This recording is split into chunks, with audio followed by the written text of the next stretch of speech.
Bismillahirrahmanirrahim. Assalamu alaikum dear students. Hope you all are fine and doing well.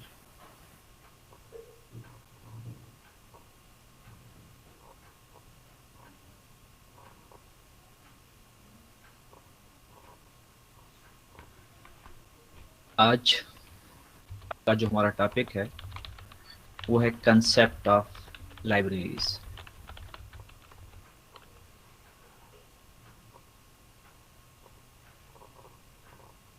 तो सबसे पहले तो हमने ये देखना है कि लाइब्रेरी होती क्या है।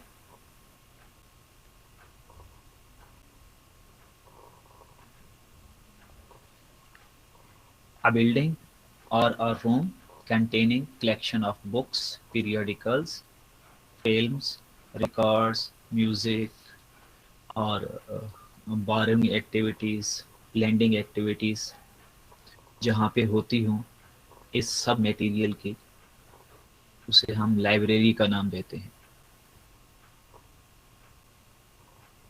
लाइब्रेरी को इसलिए एस्टेब्लिश किया जाता है कि लोग या रीडर्स, लाइब्रेरी मेंबर्स बुक्स या कोई अदर मटेरियल है उसको इजीली एक्सेस कर सकें और उससे फ़ायदा ले सकें। सिंपल डेफिनेशन ये है कि collection of books used for the reading और स्टडी और द बिल्डिंग और the room in which such a collection is kept.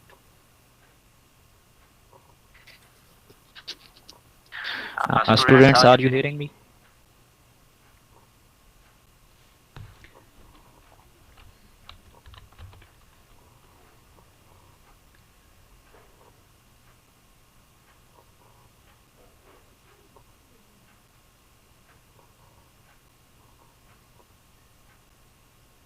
तो लाइब्रेरी अच्छी तरह जानते हैं, इससे वेल अवेयर हैं, इसीलिए तो आपने ये सब्जेक्ट में मास्टर करने का कोशिश की है, कर रहे हैं और आपने चूज किया है। तो सबसे पहले ये पता होना चाहिए कि what is the concept of a library. Library होती क्या है, उसका क्या मकसद क्या है, कंसेप्ट क्या है कि लाइब्रेरी क्यों बनाई जाती है। जैसे हम जानते हैं कि कलेक्शन ऑफ रिसोर्सेज होता है, लेकिन ये रिसोर्सेज सिर्फ और सिर्फ ऐसे बिल्डिंग के अंदर या किसी स्पेसिफिक प्लेस के ऊपर आकर डंप नहीं कर दिया जाता, बल्कि उसका कंसेप्ट ये है कि उस मटेरियल को जो कि एक लाइब्रेरी बिल्डिंग के अंदर अवेलेबल है उसे यूजर फ्रेंडली बना दिया जाए।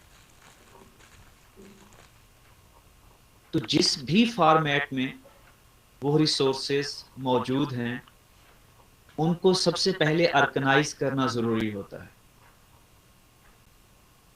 ताकि वो लोगों को एक इस सूरत में मिले कि वो आसानी से उसको एक्सेस कर सके। ऑर्गेनाइज्ड होना जरूरी है, इसलिए ऑर्गेनाइजेशन के लिए डिफरेंट क्लासिफिकेशन, कैटलॉगिंग वगैरह के प्रोसेसेस इस्तेमाल किए जाते हैं। जो भी लाइब्रेरी विजिट करता है उनके लिए इन रिसोर्सेज को इजी एक्सेस में ले आया जाता है। ये फिजिकल रिसोर्सेज हैं, डिजिटल रिसोर्सेज हैं, बिब्लियोग्राफिक हैं या इंटेलेक्चुअल रिसोर्सेज हैं, ये सब लोगों को आसानी से अवेलेबल हैं। और इसके अलावा कुछ और जो सर्विसेज और प्रोग्राम्स हैं, जैसे सेमिनार्स हैं, बिब्लियोग्राफिक सर्विसेज हैं, ये भी लाइब्रेरी प्रोवाइड करती है।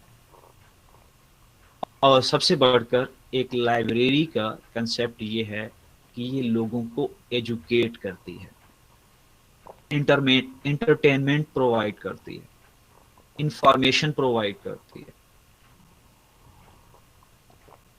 एक फर्द को एजुकेट करने के साथ साथ एक लाइब्रेरी का मकसद ये भी होता है कि वो पूरी सोसाइटी में एजुकेशनल ट्रेंड्स जो है उनको अपलिफ्ट करे, लोगों में यह जज्बा पैदा करे कि वो आगे से आगे बढ़ने के लिए इंफॉर्मेशन की तरफ, नॉलेज की तरफ मुतवज्जे हो।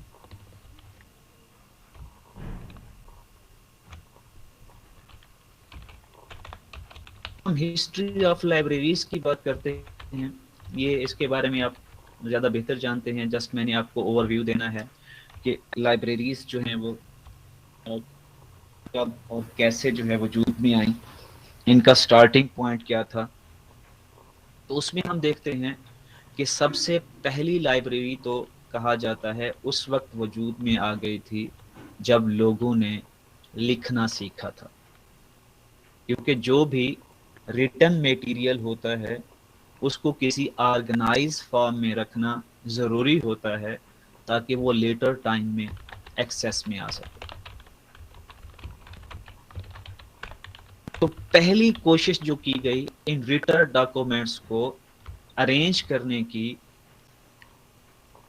वो हमें नज़र आती है कोई आज से 2600 मतलब आज से तकरीबन 4500 ईयर्स एगो की बात होगी, 2600 BC में। कि उस वक्त जो इनिशियल राइटिंग मटेरियल था वो क्ले टैबलेट्स थे। तो क्ले टैबलेट्स को यूज करते हुए जो लाइब्रेरीज डेवलप की गई थी उनमें स्पेशल बिल्डिंग्स के अंदर, रैक्स लाइक स्ट्रक्चर्स के अंदर इन क्ले टैबलेट्स को अरेंज किया जाता था। आप जानते हैं कि एक क्ले टैबलेट किसी भी साइज की हो सकती है, किसी भी शेप की हो सकती है, लेकिन आमतौर पर ये 1 सेंटीमीटर थिक होती थी। तो इनको जिस तरह आजकल हम बुक्स लाइब्रेरी में अरेंज करते हैं कि एज के ऊपर इनको हम खड़ा कर देते हैं, तो वहां पर भी ऐसे ही किया जाता था। क्ले टैबलेट्स को सब्जेक्ट्स के हिसाब से अरेंज किया जाता था। इस तरह है क्ले टैबलेट के ऊपर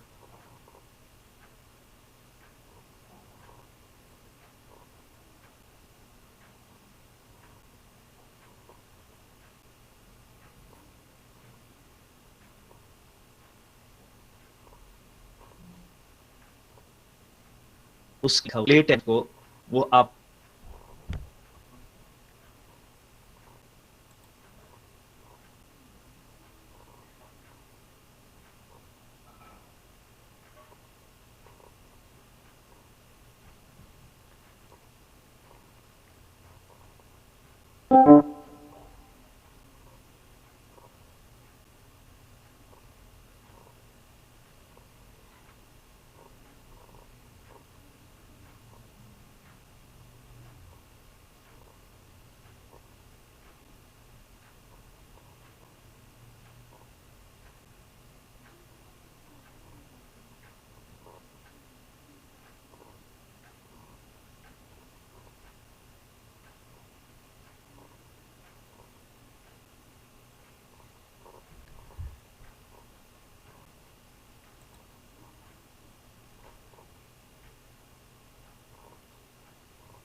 कहा जाता है कि आशूर बनी पाल ने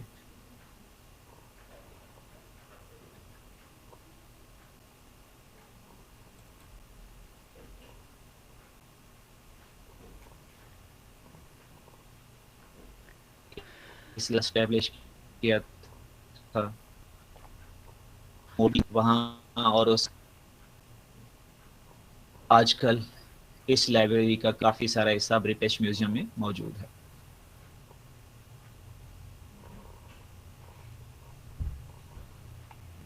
नेक्स्ट जो लाइब्रेरी है हिस्ट्री में हमें नजर आती है वो है अलेक्जेंड्रिया। ये लाइब्रेरी,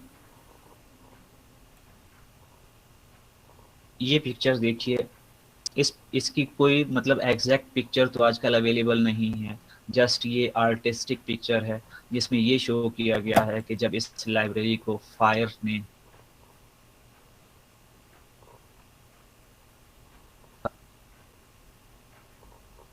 ये वाली लाइब्रेरी को डीसी में सिटी ऑफ अलेक्जेंड्रिया और जो है इसको बनाने वाला था ये अलेक्जेंडर द ग्रेट, जिसके बारे में आप सुनते हैं, उसका एक जनरल था। इसने अपने बादशाह अलेक्जेंडर की याद में ये लाइब्रेरी बनाई थी, क्योंकि अलेक्जेंडर के बाद इसी टॉलमी सॉटर जो है इसने ही इक़्तिदार पे कब्जा कर लिया था और यही उस वक्त का बादशाह था। तो इसमें कहा जाता है कि 5 लाख के करीब पेपर सोल्स मौजूद थे, जिसमें literature, text on history, law, mathematics और साइंस पर मौजूद था। जूलियस सीजर के साथ जब इस अलेक्जेंड्रियन सिटी पर उसने कब्जा करना चाहा और एक बैटल हुई इनके दरमियान, जूलियस सीजर और अलेक्जेंड्रियन जो रूलर्स थे उस वक्त के, उनके दरमियान में, तो उसने अलेक्जेंड्रिया हार्बर जो थी उसको आग लगाई अलेक्जेंडर द ग्रेट ने, सॉरी जूलियस सीजर ने। तो उसके साथ साथ ये लाइब्रेरी भी जल गई थी। उस वक्त जो किंग था वो टॉलमी 8 था अलेक्जेंड्रिया का। इसमें काफी सारे अहम स्कॉलर्स जो है यहाँ पर पढ़ते रहे और या फिर इस लाइब्रेरी का हिस्सा थे, जिसमें से मशहूर नाम यूक्लिड है, आर्किमिडीज है, स्ट्रैबो है। डिफरेंट टाइम्स में इस लाइब्रेरी का हिस्सा रहे।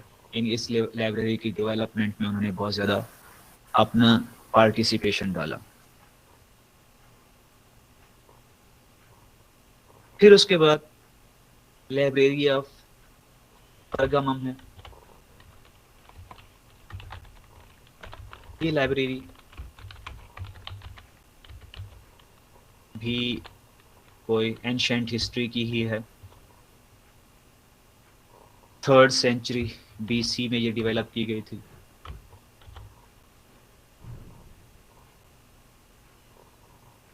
परगामम एक एरिया था जो कि आजकल टर्की में है। इसमें अबाउट 2 लाख स्क्रोल्स मौजूद थे।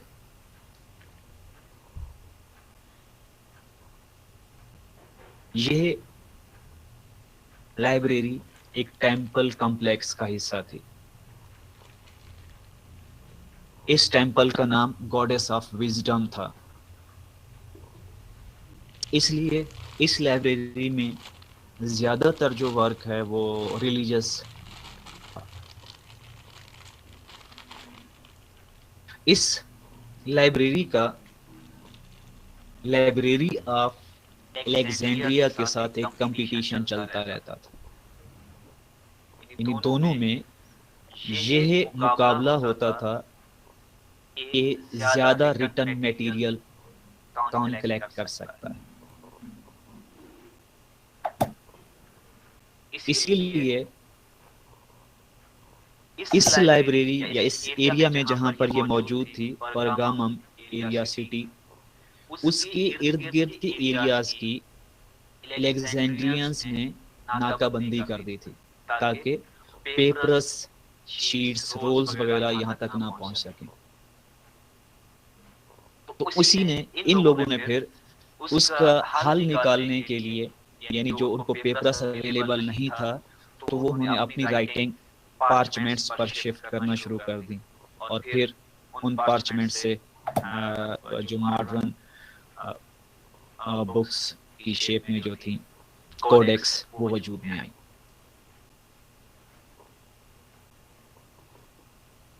इस लाइब्रेरी में भी बहुत सारा आर्ट, साइंस, टेक्नोलॉजी, मैथ्स, उस वक्त की टेक्नोलॉजी की बात हो रही है, से रिलेटेड बहुत सारा मटेरियल मौजूद था। ये भी लाइब्रेरी अब हिस्ट्री का हिस्सा है, इसके बारे में इतना ज़्यादा पता नहीं चलता, या इनका मटेरियल कहाँ गया ये पता नहीं। फिर उसके बाद विला ऑफ द पेपरी है, ये भी एंशंट लाइब्रेरी है। इस लाइब्रेरी के अंदर भी बहुत इम्पोर्टेंट मटेरियल्स मौजूद थे। ये उस लाइब्रेरी के रुइंस हैं जो आज अवेलेबल हैं, आज भी मिलती हैं यहाँ पर।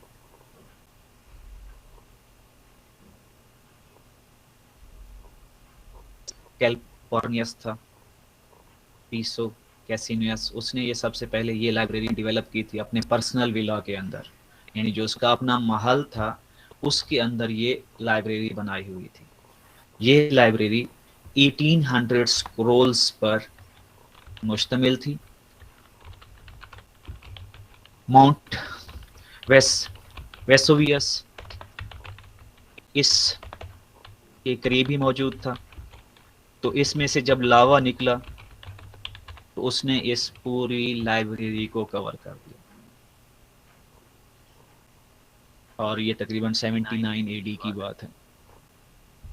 इस वजह से ये पूरी की पूरी लाइब्रेरी दफन हो गई। फिर जब मॉडर्न पीरियड्स के अंदर इस लाइब्रेरी का खोज लगाया 18th सेंचुरी में, तो वहां से ब्लैकन कार्बोनाइज्ड स्क्रोल्स डिस्कवर हुए, और ये अब रीडेबल फॉर्म में नहीं थे। Students, are you listening me? Is there any issue?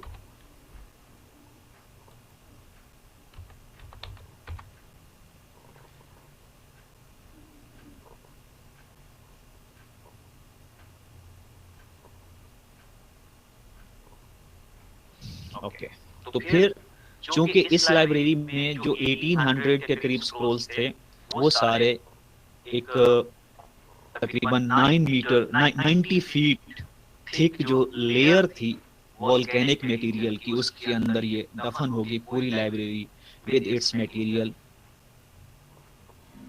तो 18th सेंचुरी में जब इसका खुदाई की गई इस एरिया की, तो वहां से ये library villa of the peppery बरामद हुई। इसमें से सारे स्क्रोल्स या मटेरियल जो इसका मौजूद था कुछ रीजनेबल फॉर्म में, उसको फिर मॉडर्न टेक्नोलॉजीज जैसे एक्स रेज है, इमेजिंग टेक्नोलॉजी पढ़ने की कोशिश की गई, तो पता चला कि इसमें उस वक्त का जो इम्पोर्टेंट पोएटिक और फिलोसफेरिक मटेरियल जो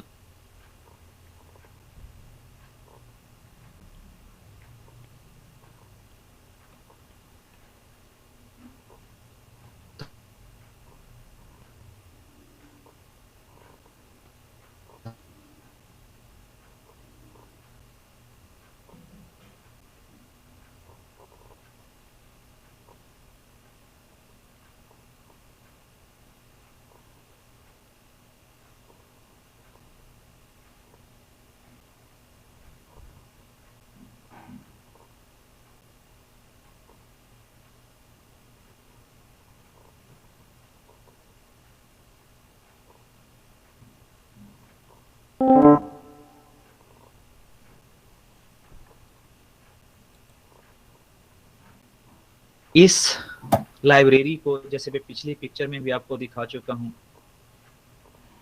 इसकी ये इस तरह की बिल्डिंग थी। इस बिल्डिंग के दो हिस्से थे। एक हिस्से में जो ग्रीक वर्क है उस पर काम होता था, और दूसरे हिस्से में लैटिन वर्क जो है उसके ऊपर काम होता था। और यह लाइब्रेरी 300 साल तक इस दुनिया में मौजूद रही, और फिर उसके बाद इसकी जो ख़ास बात है वो इसके सामने मौजूद ये कॉलम्स, ये मीनारेट्स हैं जो इसकी खूबसूरती का वजह बनते हैं, और ये बिल्डिंग भी अभी तक तकरीबन किसी ना किसी टूटी-फूटी हालत में मौजूद है। लेकिन लाइब्रेरी की फॉर्म में ये तकरीबन 300 साल तक मौजूद रही। तो आए एम्परर्स, उन्होंने इसके ऊपर इतनी ज़्यादा कोई तवज्जो नहीं दी, तो इसलिए तकरीबन इसकी लाइब्रेरी आहिस्ता-आहिस्ता ख़त्म हुई।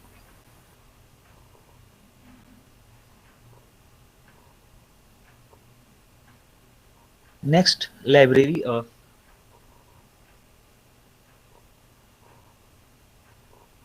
सेल्सस है। ये सेल्सस की लाइब्रेरी की आपको रोएंस ही नज़र आएंगी, क्योंकि ये बहुत ओल्ड हिस्ट्री की हैं, तो इसलिए प्रेजेंट फॉर्म में इनमें से अब कोई भी मौजूद नहीं है। अराउंड 120 एडी इस लाइब्रेरी को एस्टेब्लिश किया गया था, और रोमन कंसोल यानी उनका जो बादशाह था टिबेरियस जूलियस सेल्सियस, इसने सबसे पहले ये memory of his father in the city of Ephesus, और ये टर्की का आजकल का हिस्सा है। तो ये भी लाइब्रेरी जो है रेक्टेंगुलर चैम्बर्स बने हुए थे और स्मॉल नीचेस थी, नीचेस आर्क्स लाइक, जिनके अंदर शेल्फ केसेस रखे गए थे, और इसमें तकरीबन 12,000 के करीब मौजूद थे।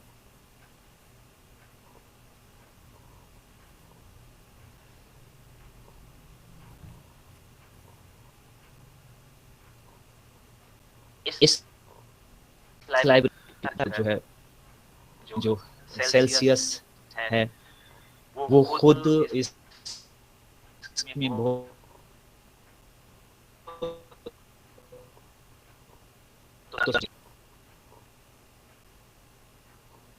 नेक्स्ट लेवल पे इंपीरियल लाइब्रेरी ऑफ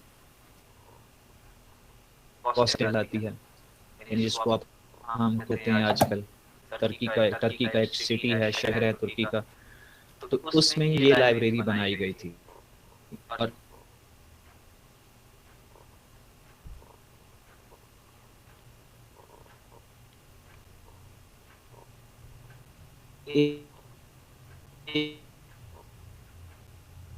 इसकी डेवलप की थी, और कहा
मोनेस्ट्रीज का आता है।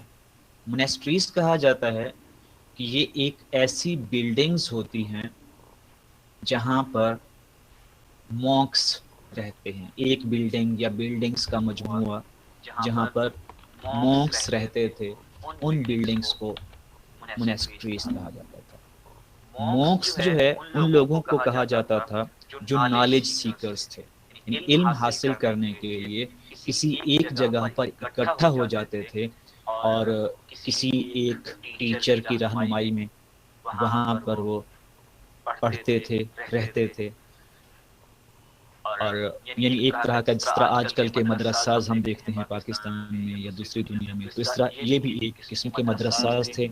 लेकिन ये क्रिश्चियनिटी जो है उसके एक तरह के मदरसास थे, इनको मोनेस्ट्रीज कहा जाता था।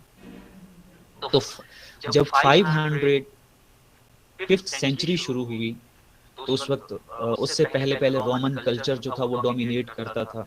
तो जो भी रोम्स में हो रहा था वही सारी दुनिया में फॉलो हो रहा था। लेकिन यहाँ तक आकर रोमन कल्चर जो है वो तकरीबन डिसअपियर होने लग गया,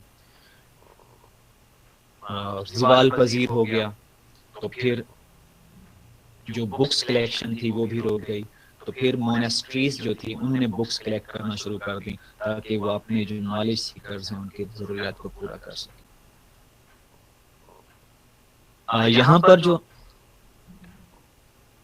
वर्क इकट्ठा किया जाता था ज्यादातर वो क्रिश्चियंस वर्क था, लेकिन उसके साथ साथ सेकुलर वर्क भी मौजूद था।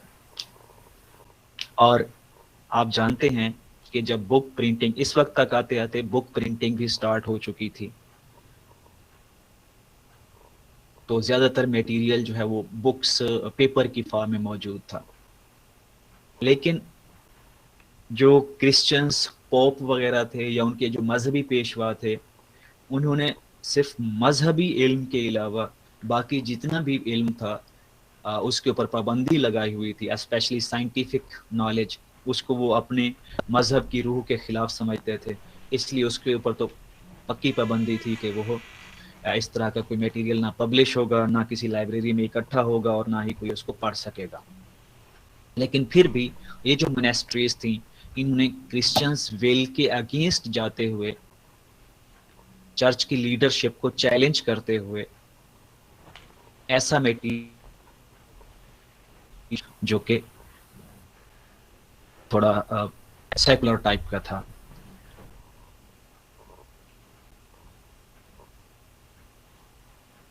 तकरीबन 529 के दौरान एक सेंट बेनिडिक्ट जो है वो उभरा।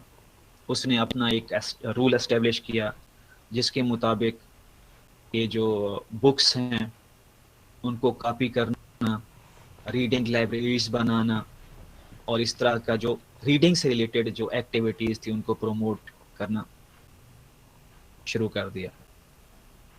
और इस तरह ये पूरा जो उसका बेनिडिक्ट रूल जो कहलाता है, ये इटली, फ्रांस और दूसरे जो पार्ट्स ऑफ यूरोप हैं उन सब में ये फैल गया। तो इस तरह बुक्स की डेवलपमेंट स्टार्ट हो गई। नेक्स्ट लेवल पे हम देखते हैं कि मोनेस्ट्रीज भी पीछे रह गई। जो पहले मदरसास थे वो यूनिवर्सिटीज की फॉर्म में चेंज हो गए। अब यूनिवर्सिटीज पूरी दुनिया में तकरीबन 1300 से 1500 के दरमियान में स्टार्ट होना शुरू होगी, बनना शुरू हो गई। लेकिन शुरू में जो लाइब्रेरीज, जो यूनिवर्सिटीज थी, उनमें लाइब्रेरीज नहीं होती थी और यूनिवर्सिटीज भी एक तरह के सिंगल टीचर या इस तरह बेस पे थी कि एक ही टीचर के इर्द गिर्द बहुत सारे लोग इकट्ठे होकर डिफरेंट लेवल्स पर स्टडी करते थे, यानी एक क्लास एक टीचर। तो इस तरह मल्टीपल टीचर्स जब एक जगह पे इकट्ठे होकर डिफरेंट क्लासेस को स्टडी कराना, पढ़ाना शुरू हो गए, तो इस तरह आहिस्ता आहिस्ता यूनिवर्सिटीज वजूद में आना शुरू हो गई। और जो सबसे पहली लाइब्रेरी का वजूद मिलता है किसी यूनिवर्सिटी के अंदर, वो यूनिवर्सिटी ऑफ पेरिस के अंदर है। यहाँ पर रॉबर्ट डी सोबोर्न, इसने पहली लाइब्रेरी यूनिवर्सिटी ऑफ पेरिस के अंदर डेवलप की। इसने अपना कलेक्शन जिसमें 1000 से ऊपर किताबें थी 1289 में इस यूनिवर्सिटी को गिफ्ट किया। और ये जो सब्जेक्ट ये जो टाइटल्स थे 1000 टाइटल्स, ये 10 मेजर सब्जेक्ट्स में मौजूद थे।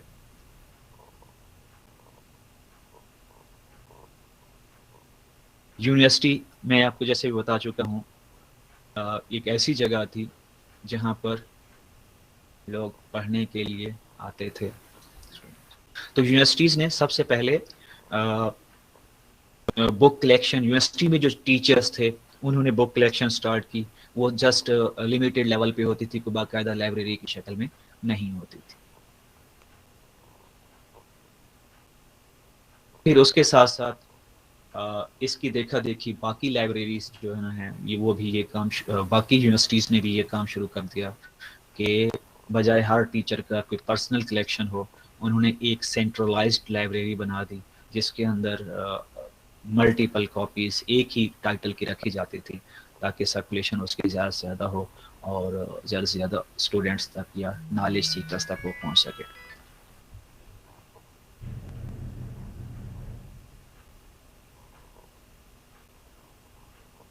फिर उससे नेक्स्ट लेवल पर पब्लिक लाइब्रेरीज का दौर आया, यानी बजाय कि यूनिवर्सिटी के साथ अटैच होती लाइब्रेरीज, अब लाइब्रेरीज को अलग से एक डिपार्टमेंट, अलग से एक डिवीजन के तौर पर स्टार्ट किया गया, जिनकी अपनी एक ऑटोनोमस बॉडी होती थी, खुद मुख्तार, जो किसी दूसरे डिपार्टमेंट के या किसी दूसरे ऑर्गेनाइजेशन के कंट्रोल में नहीं होती। तो ये पब्लिक लाइब्रेरीज गवर्नमेंट की तरफ से बनाई जाती थी और ये 16th सेंचुरी में बनना शुरू हुई। इसमें रिलीजियस या प्राइवेट लाइब्रेरीज जो उस वक्त मौजूद थी, लोगों की पर्सनल लाइब्रेरीज थी, यानी मजहबी कुतुब खाने, यानी जो उस वक्त मोंटेसरीज वगैरह के साथ थे या लोगों ने अपने ज़ाती घरों में बनाए हुए थे, उनको ही हुकूमत ने कैप्चर करके पब्लिक लाइब्रेरीज में कन्वर्ट करना शुरू कर दिया।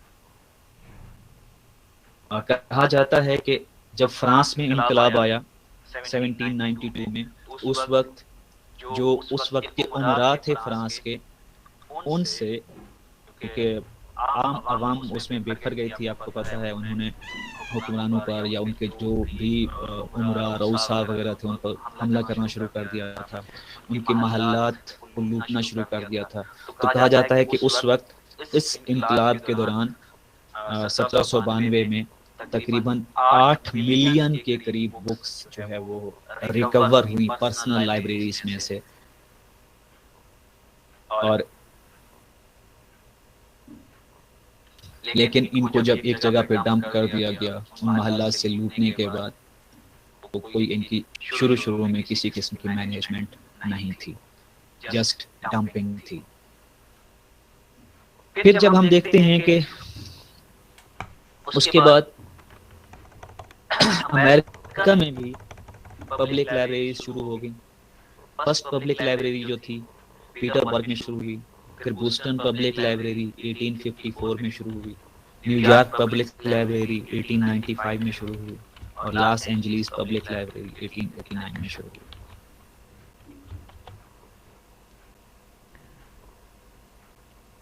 फिर इससे थोड़े नेक्स्ट लेवल पे जाकर रेंटल लाइब्रेरीज का आगाज हुआ। रेंटल लाइब्रेरीज मींस कि यहाँ पर बुक्स किराए पर दी जाती थी। आमतौर पर कहा जाता है कि पहली जो रेंटल लाइब्रेरी थी वो एडिनबर्ग यूके में, मतलब ब्रिटेन में स्टार्ट हुई, और ये लाइब्रेरी कुछ थोड़ी सी फी के ऊपर बुक्स को इशू कराने की सहूलत देती थी, और ये आमतौर पर जो उस वक्त के बुक सेलर्स थे वो इसको रन करते थे। तो इस तरह ये आसानी हो गई कि बुक सेलर्स के लिए भी और रीडर्स के लिए भी कि वो थोड़ी सी अमाउंट, थोड़ा सा किराया अदा करके बुक्स को पढ़ सकते थे, और बुक सेलर्स के लिए ये आसानी होगी कि इस तरह एक ही बुक थोड़े थोड़े पैसों पर मल्टीपल लोगों को देकर वो बुक की कीमत पूरी कर लेते थे। तो इस तरह जो परचेज बजटिंग वगैरह जो है उसका जो चक्कर था वो थोड़ा डाउन हो गया। इस वजह से फिर लोग पब्लिक लाइब्रेरीज से ज़्यादा रेंटल लाइब्रेरीज की तरफ मुतवज्जा हो गए। यूके में भी, यूके के बाद यूरोप में फिर क्या हुई, सब्सक्रिप्शन लाइब्रेरीज स्टार्ट हुई। सब्सक्रिप्शन मींस मतलब इनकी कोई मंथली या एनुअल कुछ फी होती थी, जो थोड़े से चार्जेस होते थे वो पे करके लाइब्रेरी का मेंबर बना जाता था, और वो मेंबर्स उस लाइब्रेरी को यूज़ करने के हकदार होते थे। इसके अलावा जो भी चाहता था लाइब्रेरी का मेंबर बन जाता था, लेकिन नॉन मेंबर्स को बुक इशू नहीं की जाती थी। लेट 1700s में ये यूरोप में स्टार्ट हुई, पहले बुक क्लब्स होते थे, तो फिर वहाँ से सब्सक्रिप्शन लाइब्रेरीज मौजूद में आई। वेल्दी मैन आमतौर पर पहले जो अब एक दूसरे के साथ मिलकर रीडिंग सोसाइटीज बना लेते थे, फिर ये रीडिंग सोसाइटी कोई हॉल या रूम जो है किराए पर लेकर उसमें बुक्स रख देती थी। आप उसी जगह पर आकर डेली बेसिस पर या वीकली बेसिस पर या जैसे जैसे जिसका टाइम होता था वहाँ पे आकर बुक रीड करते थे। इशूइंग फिर बाद में जाके स्टार्ट हुई। पहले ये उन्हीं हॉल्स के अंदर या रूम्स के अंदर रीडिंग होती थी, और इसके लिए उनको मंथली फी भी पे करना पड़ती थी जो भी उसके मेंबर्स होते थे। फिर यूके में, यूएस में, अमेरिका में भी सब्सक्रिप्शन लाइब्रेरीज इसकी देखा देखी स्टार्ट हो गई। बेंजामिन फ्रैंकलिन फर्स्ट बंदा था जिसने 1173 एडी में पहली सब्सक्रिप्शन लाइब्रेरी बनाई, और ये कहलाती थी library company of Philadelphia.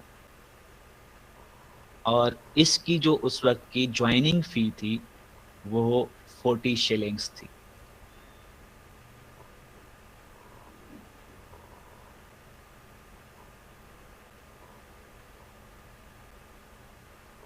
Public libraries जो हैं वो वजूद में आना शुरू हुई, और इनका आगाज भी, यानी आजकल जो हम लाइब्रेरीज देखते हैं बिल्डिंग्स के साथ, बड़ी बड़ी बिल्डिंग्स के साथ, बहुत बड़ा उसमें मटेरियल मौजूद है, इनका आगाज भी इंग्लैंड से शुरू हुआ। सबसे पहला काम लाइब्रेरी एस्टेब्लिश करने के लिए ये हुआ कि कमेटी बनाई गई पब्लिक लाइब्रेरीज के ऊपर, कमेटी ऑन पब्लिक लाइब्रेरीज। अच्छा, आप जानते हैं कि ये तकरीबन जब देखिए 1847 से 1849 के दरमियान की बात हो रही है। मॉडर्न पब्लिक लाइब्रेरीज तकरीबन 1850s के राउंड अबाउट जो है वो इस दुनिया में, सॉरी इस वर्ल्ड में, जहाँ इंग्लैंड के अंदर डेवलप होना शुरू हुई। और तब सब कॉन्टिनेंट जो था, जिसको हम आज इंडिया, पाकिस्तान, बांग्लादेश, बर्मा, भूटान वगैरह कहते हैं, तो ये एरियाज भी इंग्लैंड के कंट्रोल में थे, यूनाइटेड किंगडम के कंट्रोल में थे। इसलिए जो जो एरियाज यूनाइटेड किंगडम के कंट्रोल में होते थे उन सब में ये रूल्स कवानीन अप्लाई होते थे। यानी जो कमेटी ऑन पब्लिक लाइब्रेरीज है ये सिर्फ इंग्लैंड के लिए नहीं थी, इंग्लैंड के मातहत जितने भी एरियाज थे वहां पर भी इसके रूल्स अप्लाई होते थे। तो फिर पब्लिक लाइब्रेरीज एक्ट आया। यह पब्लिक लाइब्रेरीज एक्ट 1850 में आया।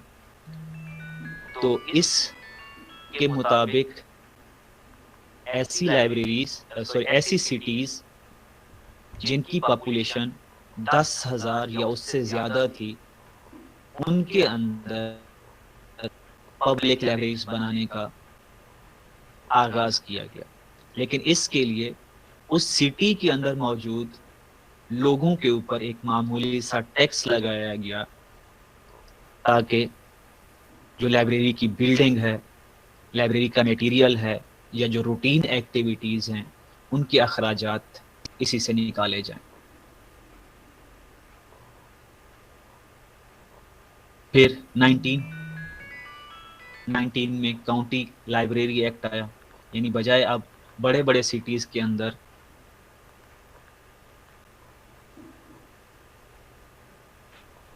बड़े बड़े सिटीज के बजाय छोटे छोटे एरियाज में काउंटीज, यानी आप कह लें कि एक यूनियन काउंसिल लाइक जो एरियाज हैं, उनके अंदर भी लाइब्रेरीज बनाने का आगाज हो गया। यानी अब पॉपुलेशन की बजाय एरिया पर इन्हसार होना शुरू हो गया।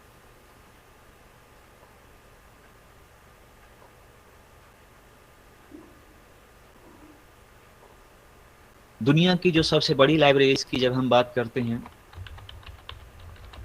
तो उनमें से पहले नंबर पर जो सबसे बड़ी लाइब्रेरी कहलाती है वो लाइब्रेरी ऑफ कांग्रेस है, यूके में या यूएसए में। और इसके बुक कलेक्शन के बारे में कहा जाता है कि तकरीबन 158 मिलियन बुक्स वगैरह इसमें मौजूद है। रिकॉर्डिंग्स जो है इस कोर्स की आपको फिलहाल तो अवेलेबल नहीं है, आप खुद चाहें तो रिकॉर्ड कर सकते हैं। जब ये ऑनलाइन वर्कशॉप सारी ख़त्म हो जाएंगी तो फिर यूनिवर्सिटीज़ आमतौर पर रिकॉर्डिंग्स अपलोड करती रहती है, आप उनको दोबारा से सुन सकते हैं, लेकिन फ़िलहाल अपलोडिंग नहीं होगी। और दूसरे कोर्सेज जो हैं आप उनके जो आपका LMS पोर्टल पर आपका जो अकाउंट है उस अकाउंट को विजिट करते रहा करें।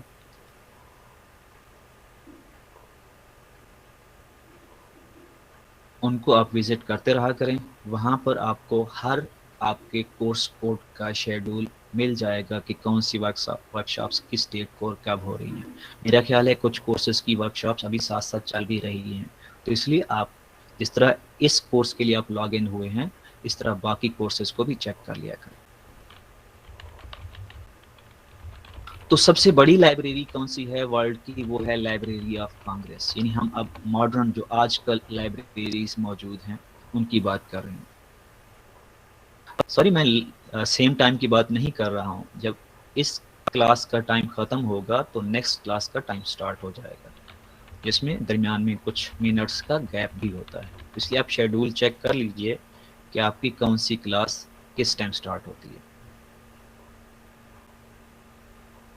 एग्ज़ाम्स के बारे में तो आपको यूनिवर्सिटी ही इन्फॉर्म कर सकती है कि उन्होंने कब लेने हैं। आप अपडेट रहा कीजिए, यूनिवर्सिटी की वेबसाइट के साथ कनेक्ट रहा कीजिए, तो वहाँ से ही आपको सारी इन्फॉर्मेशन मिलती रहेंगी कि एग्ज़ाम जैसे ही डेट शीट आती है तो वहाँ सबसे पहले वहाँ पे ही अपलोड होती है, फिर स्टूडेंट्स को जो है ना वो एसिमिनेट की जाती है।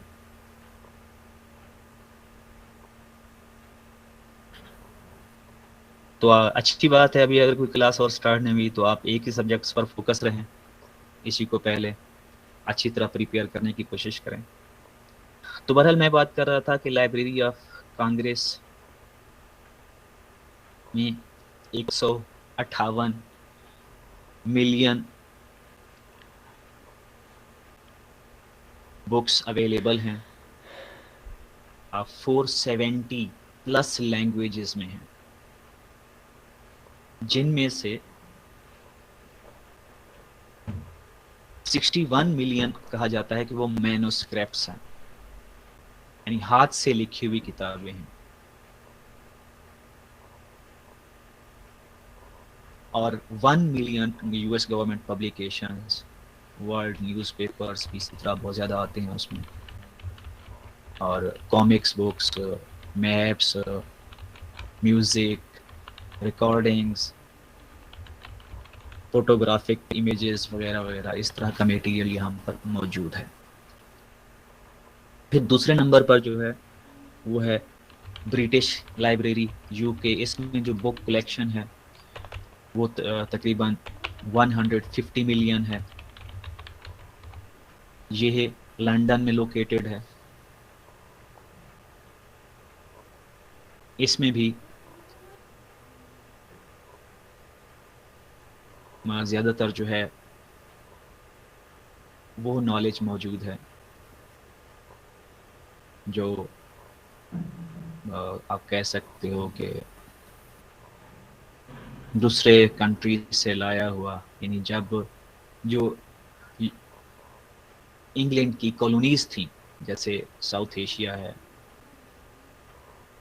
या कनाडा है, ऑस्ट्रेलिया है, इन इलाकों का ज़्यादातर मटेरियल यहाँ पर मौजूद है। और इसके अलावा डेली बेसिस पर जो भी डिफरेंट कंट्रीज़ के अंदर छप रहा है वो भी यूनिवर्सिटी परचेज करती है। तीसरे नंबर पर न्यूयॉर्क पब्लिक लाइब्रेरी है, ये भी USA में मौजूद है और इसमें 53 मिलियंस के करीब बुक्स मौजूद हैं। इसको 1895 में एस्टेब्लिश किया गया और इसकी जो ओवरऑल पूरे अमेरिका में फैली हुई ब्रांचेज हैं वो 91 ब्रांचेज हैं। ये उन 91 ब्रांचेज का मिला के जो है वो कलेक्शन है 53.1 मिलियन। इसके साथ साथ ये डेली बेसिस पर अपने जो बजट है उसमें भी इजाफा कर रही है और बुक्स में भी इनके इजाफा हो रहा है। कहा जाता है कि इसमें एनुअल बेसिस पर तकरीबन 18 मिलियंस लोग जो है इसको विजिट करते हैं। फिर आता है Russian state library. Russian state library जो है ये रशिया में मौजूद है और इसका जो बुक कलेक्शन है 44.4 मिलियन है। मॉस्को में इसको बनाया गया है। Please wait a little, I M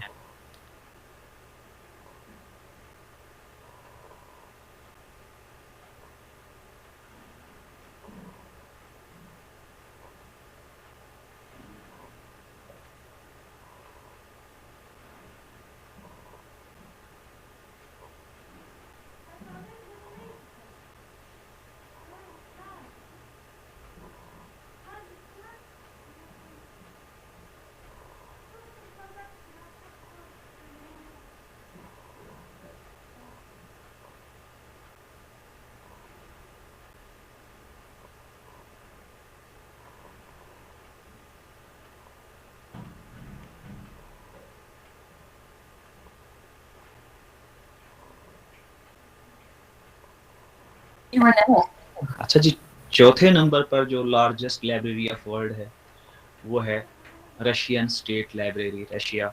ये मॉस्को में है और इसमें बुक्स कलेक्शन जो है वो 44.4 मिलियन के करीब है। और इसमें भी जो वैरायटी ऑफ मटेरियल है वो डिफरेंट शेप्स के अंदर मौजूद है, जिसमें books, journals, musics, sound records, maps और इस तरह की दूसरे। और ये वाला जो है कलेक्शन अबाउट 247 लैंग्वेजेस में मौजूद है। उसके बाद जो बड़ी लाइब्रेरी है वो library bibliotheque nationale de France, France में मौजूद। इसका बुक कलेक्शन 40 मिलियन के राउंड अबाउट है। पेरिस में बनाई गई है ये लाइब्रेरी।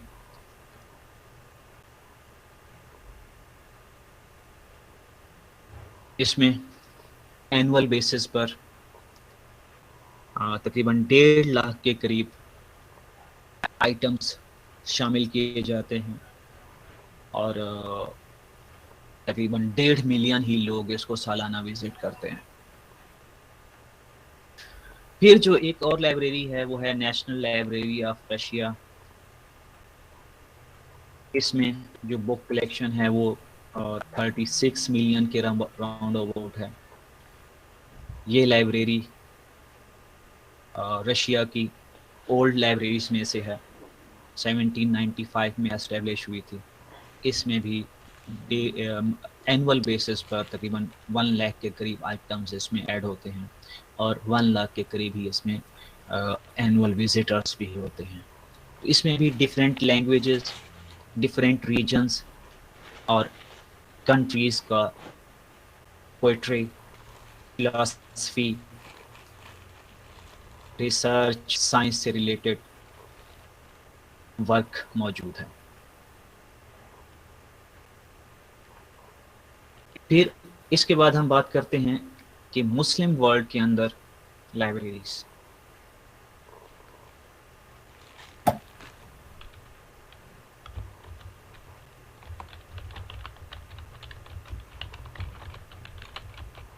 मुसलमानों ने 8th सेंचुरी में पेपर मेकिंग जो है उसको स्टार्ट किया था। चाइना से उन्होंने ये नॉलेज गेन किया और फिर अपने जो समरकंद, बुखारा, दमेस्कस, इन सिटीज़ में वहाँ पे कारखाने एस्टेब्लिश किए। तो इस तरह बुक जो है वो राइटिंग शुरू हुई पेपर्स के ऊपर। और उसके साथ जैसे ही बुक राइटिंग पेपर्स पर स्टार्ट हुई तो साथ साथ लाइब्रेरीज बनना भी वजूद में आ गई। लेकिन उससे पहले अगर हम देखते हैं तो जो कलेक्शंस थे वो पार्चमेंट्स थे, स्क्रोल्स थे या पेपर्स वगैरह था, इवन बोन्स भी यूज़ होती थी, स्टोन्स भी यूज़ होते थे, लेकिन जो इस्लामिक लिटरेचर था उसमें बेसिक चीज़ कैलीग्राफी थी। जितनी भी बुक्स थी वो कैलीग्राफिक, डिफरेंट कैलीग्राफिक स्टाइल्स में लिखी जाती थी। उस वक्त तक तकरीबन प्रिंटिंग जो है अभी ईजाद नहीं हुई थी, तो इसलिए ज़्यादातर वर्क जो है वो हैंड रिटन था। और मुसलमानों ने जितनी भी लाइब्रेरीज एस्टेब्लिश की वो आमतौर पर मास्क लाइब्रेरीज की सूरत में थी।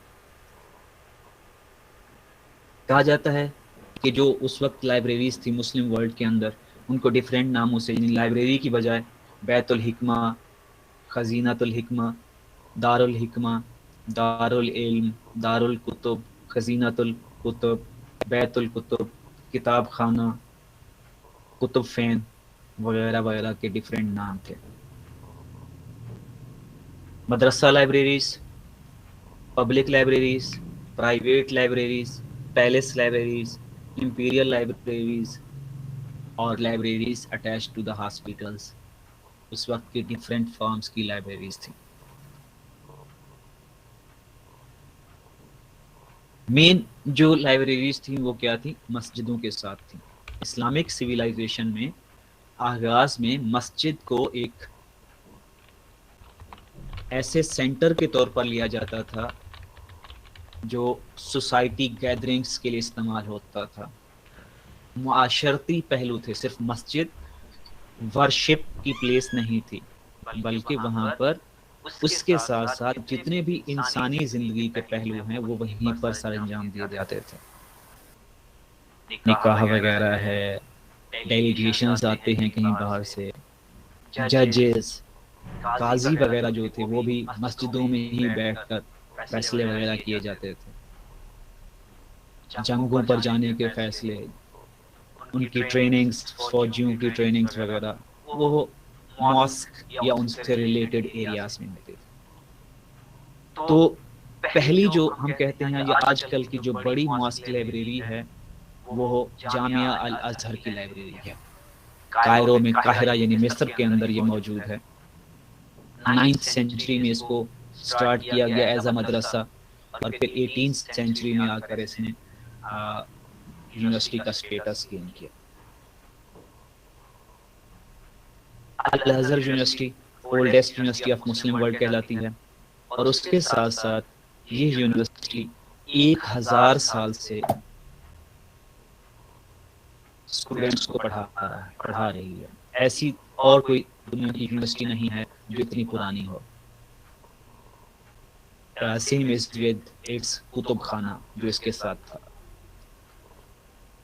मॉस्क लाइब्रेरी से इसके अलावा जो थी वो एक अल उनावी मॉस्क है दमिश्क में, उसकी लाइब्रेरी, अल अजहर मॉस्क कायरो काहिरा में, अल मंसूर मॉस्क बगदाद में है, उसके साथ भी लाइब्रेरी, अल कमारिया मॉस्क बगदाद, उसके साथ भी लाइब्रेरी, अल जैतूना मॉस्क ट्यूनिस में, उसके साथ भी लाइब्रेरी, अल मस्जिद अल जामिया मर्फ में भी इसके साथ लाइब्रेरी, और फिर मक्का और मदीना मॉस्क जो हैं जो कि मेन हमारे रिलीजियस पॉइंट्स हैं उनके साथ भी लाइब्रेरीज मौजूद हैं।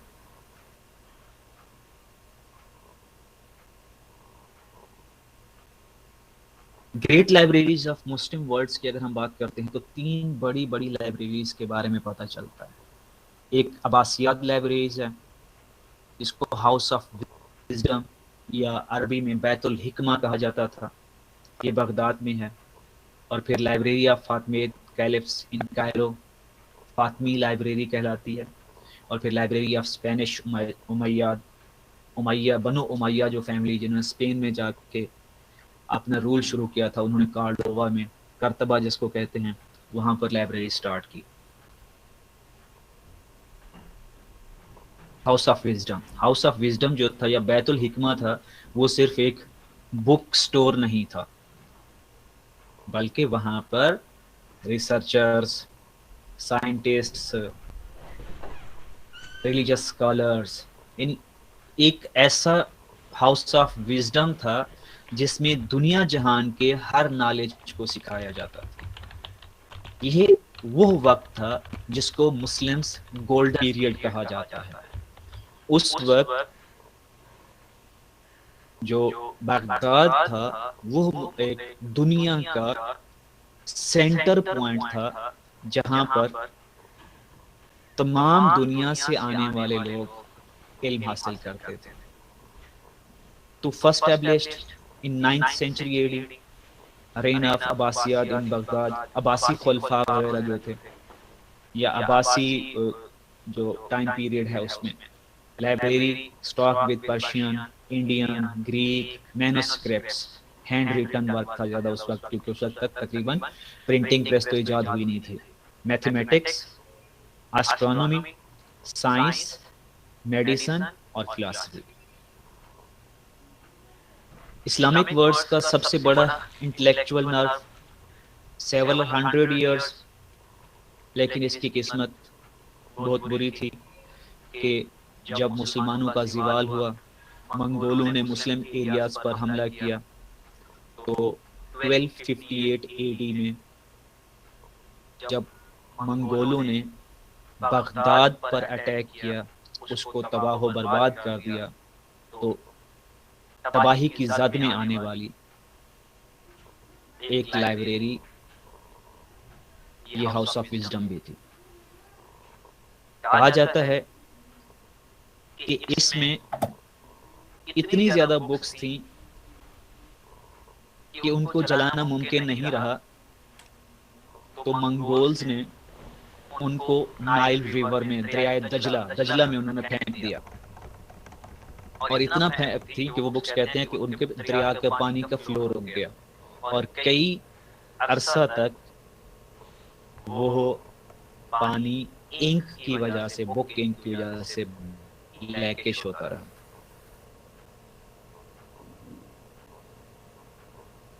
फिर उसके बाद फातिमी खुलफा जो हैं उनका दौर आता है। इन्होंने काहिरा में लाइब्रेरी एस्टेब्लिश की। 6th फातिमी कैलिफ अल हकम दारुल इल्म के नाम से 1005 में लाइब्रेरी बनाई। ये सिर्फ लाइब्रेरी नहीं थी बल्कि एक किस्म की यूनिवर्सिटी ही थी जहां पर रिलीजियस सब्जेक्ट्स पढ़ाए जाते थे और उसके साथ साथ नॉन रिलीजियस सब्जेक्ट्स भी पढ़ाए जाते थे। यानी सिर्फ मजहब पर जोर नहीं था, मजहब के साथ साथ साइंस, मैथ, एस्ट्रोनॉमी ये भी पढ़ाया जाता, इवन के तिब्ब तक पढ़ाई जाती थी। और एक हॉस्पिटल भी इस लाइब्रेरी का हिस्सा था। एस्ट्रोनॉमिकल ऑब्जर्वेशंस जो यहाँ पे की गई, उनमें से एक 9th सेंचुरी के अंदर प्रिसिजन इंस्ट्रूमेंट्स के साथ फल्की अजसाम जो है उनको बिल्कुल ठीक स्टडी किया गया। अर्थ की मोशन, सन की मोशन, स्टार्स की मोशन वगैरह के बारे में जो बेसिक नॉलेज है वो हमें इसी लाइब्रेरी से मिलता है। Manuscripts in all domain of science, culture पूरी दुनिया से इकट्ठे करके यहाँ लाए जाते थे, चाहे वो बाई फोर्स हो या फिर बाई मनी हो। कहीं पर भी दुनिया के किसी भी हिस्से में पता चलता था कि इन साइंस या कल्चर से रिलेटेड कोई बुक्स मौजूद हैं, तो ये फातिमी खुलफा उनको मुंह मांगी कीमत पर खरीद लिया करते थे। इसके अलावा कि उस वक्त बहरी जहाज चलते थे, अगर कोई बहरी जहाज यहाँ कायरो के आस बंदरगाह पर आकर स्टे करता था और बादशाह को पता चलता था कि उसमें कुछ बुक के ताजर मौजूद हैं या कुछ लोग मौजूद हैं जिनके पास कोई एक या एक से ज़्यादा बुक्स मौजूद हैं, तो वो उनको वहाँ से बुक्स ले लेते थे और वहाँ पर उन्होंने इस बैतुल इल्म के अंदर, दारुल इल्म के अंदर उन्होंने जो कातिब बिठाए हुए थे, कापियर बिठाए हुए थे, वो उनको स्क्राइब्स जिनको आप कह सकते हैं, वो फौरी तौर पर उसकी कॉपी बना के ओरिजिनल जो है वो लाइब्रेरी में जमा करा देते थे और कॉपी उस बंदे के हवाले कर देते थे। तो इस तरह डेली बेसिस पर इसका कलेक्शन जो है बढ़ता जा रहा था। फिर स्पेन में जब मुसलमान गए तो वहां पर भी उन्होंने अपनी इस इल्म से मोहब्बत जो है इसको कंटिन्यू रखा। तो वहां पर भी एक ऐसी ही खूबसूरत लाइब्रेरी बनाई गई जिसका वजूद आज भी मौजूद है।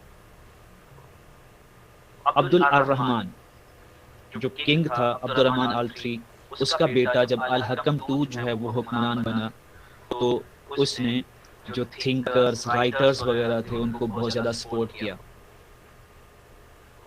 उनको दुनिया भर से अपने जो दारुल हुकूमत कार्डोवा था, करतबा, उसमें बुलाया और वहां पर एक बहुत बड़ी शानदार आलीशान रिसर्च सेंटर, लाइब्रेरी बनाई। ये लाइब्रेरी कार्डोवा में कहा जाता है कि उस वक्त 4 लाख से ज्यादा किताबें इसमें मौजूद थी। और सिर्फ यहाँ पर रुकी नहीं, उसके बाद जितने भी बादशाह आते रहे, हुक्मरान आते रहे, वो इसमें इजाफा ही करते रहे। अल करावियून ओल्ड लाइब्रेरीज में से एक है। कहा जाता है कि ये सबसे पहले 859 में मोरक्को में बनाई गई। फैज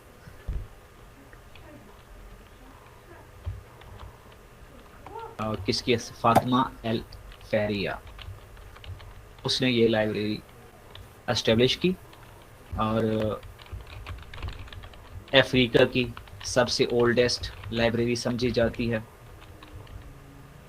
और अभी भी ये लाइब्रेरी मौजूद है। मुस्लिम वर्ल्ड की आप इसे ओल्डेस्ट लाइब्रेरी या दुनिया की ओल्डेस्ट लाइब्रेरी जो इस वक्त भी एग्जिस्ट कर रही है, वो ये लाइब्रेरी है। इसमें एजुकेशन से रिलेटेड जितने भी well educated scholars, devoted Muslims, women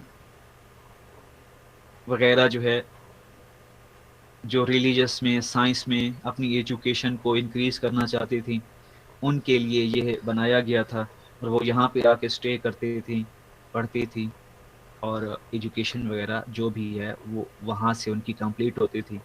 तो ancient manuscripts, theology, law, astronomy, grammar वगैरह से मुताल्लिक इसमें बुक्स मौजूद हैं और उनकी हिस्ट्री तकरीबन 7th सेंचुरी AD की है। यानी बहुत ही पुराने मैन्युस्क्रिप्ट्स भी इस लाइब्रेरी में मौजूद हैं।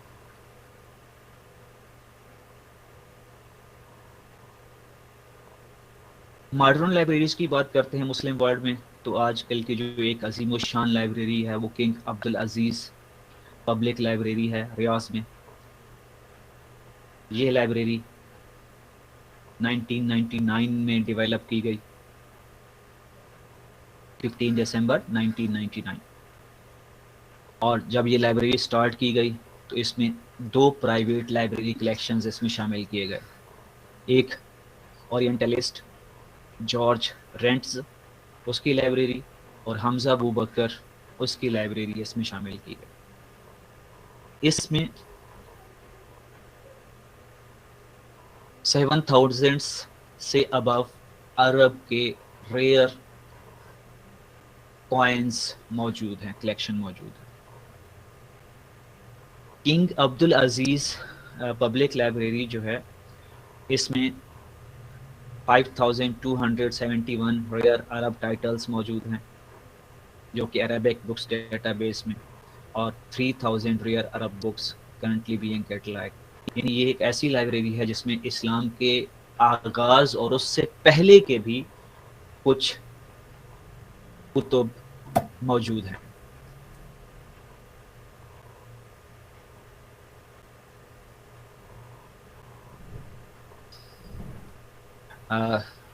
मेरी रिक्वेस्ट ये है कि ये जो आप डिस्कशंस PE एडमिशन इससे रिलेटेड करते रहते हैं, तो अगर इसको अपने प्राइवेट ग्रुप में कर लें तो ज़्यादा बेहतर है। यहाँ सिर्फ आप ही नहीं, आपकी तवज्जो इन मैसेजेस के ऊपर होगी, बजाय जो मैं आपको बता रहा हूँ या समझाने की कोशिश कर रहा हूँ उस तरफ काम होगी। और दूसरा, आपके साथ साथ जो आपके दूसरे साथी हैं वो भी आपके मैसेजेस पर उनका फोकस ज़्यादा होगा, बजाय मेरे जो भी टूटा फूटा नॉलेज है उसके। तो इसलिए रिक्वेस्ट यही है कि इन मैसेजेस को जो आपके पर्सनल या एक दूसरे के साथ जो चैटिंग वगैरह है या जो भी आपके इश्यूज़ हैं, इनको थोड़ी देर के लिए साइड पे रख दिया करें। आपके जितने भी मसले हैं वो आपके क्लास फेलो हल नहीं करेंगे, वो यूनिवर्सिटी हल करेगी। हाँ, आपको कोई गाइड कर सकता है, बस अपने प्रॉब्लम्स यूनिवर्सिटी के साथ शेयर करें तो वो आपको सबसे बेस्ट सॉल्यूशन उसका बताएंगे।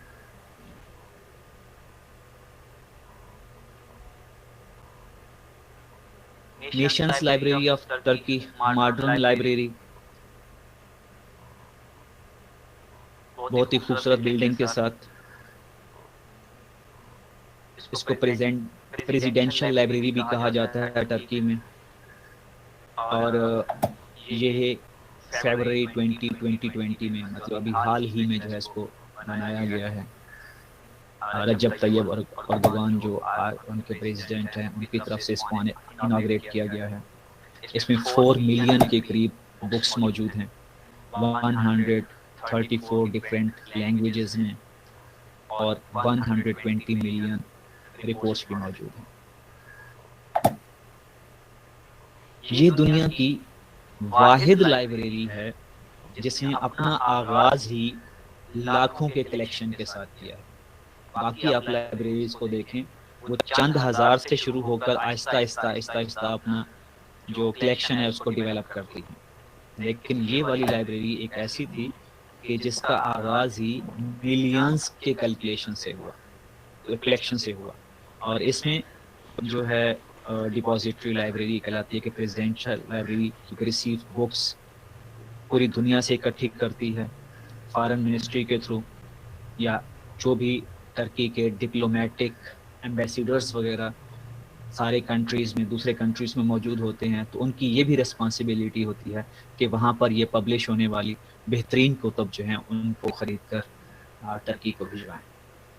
तो इसका कलेक्शन बहुत ही फास्ट स्पीड से इंक्रीज कर रहा है। तो दुनिया में अगर हम देखें 62 मुस्लिम कंट्रीज हैं और पॉपुलेशन 1.6 बिलियन। तो अगर हम हर मुल्क की अलग अलग लाइब्रेरी को स्टडी करने बैठें तो शायद बहुत ही ज़्यादा टाइम चाहिए होगा, क्योंकि इस वक्त तकरीबन 2000 से ज़्यादा बड़ी लाइब्रेरीज की जो है इस वक्त मौजूद है, यानी जिनके मिलियंस 10 मिलियन और प्लस जो है कलेक्शन जिनके पास मौजूद है।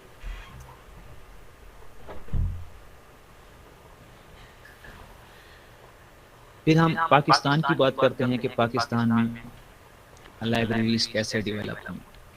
हम आप अच्छी तरह बचपन से में पढ़ाया जा रहा है कि पाकिस्तान ने आज़ादी 1947 में हासिल की। उससे पहले हम हिंदुस्तानी हुकूमत का हिस्सा थे, including India, Bangladesh, Mughal empire,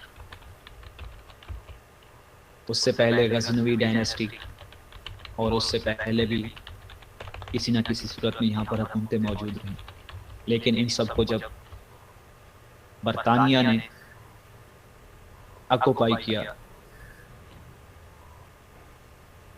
और इसको एक ही फ्लैग के नीचे लेके आया, तो फिर उन्होंने बाकी डेवलपमेंट के साथ साथ लाइब्रेरीज भी बनाना शुरू की। जैसे मैं आपको पहले बता चुका हूँ कि जो लाइब्रेरी कमेटी बनी, या पब्लिक लाइब्रेरीज एक्ट आया, या काउंटी लाइब्रेरीज एक्ट आया, तो वो भी उन एरिया में भी अप्लाई होता रहा जो ब्रिटिश कॉलोनीज थे। तो पाकिस्तान जिस एरिया में आज मौजूद है, करंट एरिया जो पाकिस्तान का है, वो भी ब्रिटिश कॉलोनी का ही हिस्सा था। तो थोड़ा बहुत यहाँ के वसाइल का इस्तेमाल यहाँ के लोगों पर भी किया गया, उनके लिए भी लाइब्रेरीज बनाई गई। लेकिन ये लाइब्रेरीज एक ऐसी लाइब्रेरीज थी जो कोई बेहतर हालत में नहीं थी, या जिनको बेहतर वसाइल मुहैया नहीं थे। तो जब पाकिस्तान आज़ाद हुआ उस वक्त गिनी चुनी 8-10 लाइब्रेरीज ही पाकिस्तान में, पाकिस्तान वाला मौजूदा एरिया जो है इसमें मौजूद थी। इनमें से एक लियाकत हॉल लाइब्रेरी है कराची में, 1851 में बनाई गई। फिर खालिक दीना हॉल लाइब्रेरी है कराची, फाउंडेड इन 1856। फिर क्रिश्चियन कॉलेज लाइब्रेरी है, founded in 1866। Students please wait.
अच्छा जी, हम पाकिस्तान में डेवलपमेंट ऑफ लाइब्रेरीज़ की बात कर रहे थे कि जब पाकिस्तान 14 अगस्त 1947 में बना तो उस वक्त तक ब्रिटिश राज ने पाकिस्तान में कौन कौन सी लाइब्रेरीज बनाई थी। तो पंजाब पब्लिक लाइब्रेरी लाहौर में, जिसको 1884 में बनाया गया। Fort Sandeman library Quetta, founded in 1884। Divisional public library Khairpur Sindh, founded in 1903। और इसी तरह पंजाब यूनिवर्सिटी लाइब्रेरी लाहौर में 1908 में। और इस्लामिया कॉलेज लाइब्रेरी पेशावर 1913 में। और दयाल सिंह ट्रस्ट लाइब्रेरी लाहौर में 1928 में।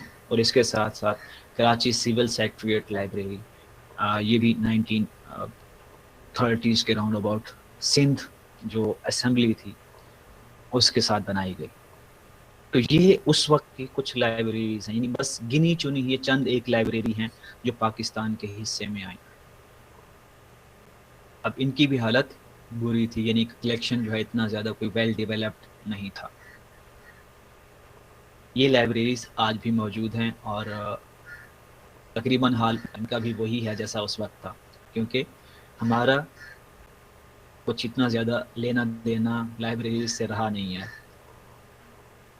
डेवलपमेंट ऑफ लाइब्रेरीज इन पाकिस्तान, आजकल की अगर हम बात करते हैं तो अब लाइब्रेरीज की तादाद 4000 से ज़्यादा है, जिनमें से 182 पब्लिक लाइब्रेरीज हैं, 188 यूनिवर्सिटी लाइब्रेरीज हैं। अब ये लाइब्रेरीज जो हैं, यूनिवर्सिटी लाइब्रेरीज जो हैं, ये पब्लिक यूनिवर्सिटीज़ के साथ भी और प्राइवेट यूनिवर्सिटीज़ के साथ। और कॉलेज लाइब्रेरीज 2900 के राउंड अबाउट्स हैं। और बाकी फिर स्कूल लेवल पर, विलेज लेवल पर, डिस्ट्रिक्ट लेवल पर भी लाइब्रेरीज मौजूद हैं, बस नाम की मौजूद हैं। जो सबसे इम्पोर्टेंट लाइब्रेरी है पाकिस्तान की, उसे हम नेशनल लाइब्रेरी ऑफ पाकिस्तान के नाम से जानते हैं। इस्लामाबाद में है। पहले ये कराची में होती थी, क्योंकि पाकिस्तान का दारुल हुकूमत सबसे पहले कराची में बनाया गया था। 1951 में इसे आर्काइव्स एंड लाइब्रेरीज के फंक्शन के तहत इसे बनाया गया। और फिर इसमें जो कराची में मौजूद थी लियाकत मेमोरियल लाइब्रेरी, उसको इसका हिस्सा बना दिया गया 1954 में। लेकिन जब कैपिटल इस्लामाबाद की तरफ शिफ्ट हुआ 1962 में, तो फिर से ये दोनों लाइब्रेरीज अलग हो गई। लियाकत मेमोरियल लाइब्रेरी वहीं कराची में रह गई, और ये लाइब्रेरीज, आर्काइव्स एंड लाइब्रेरीज जो था, ये इस्लामाबाद शिफ्ट हो गया। इस्लामाबाद में कोई ख़ास इसकी लोकेशन रही नहीं, कभी कहीं तो कभी कहीं, क्योंकि इसकी प्रॉपर बिल्डिंग मौजूद नहीं थी।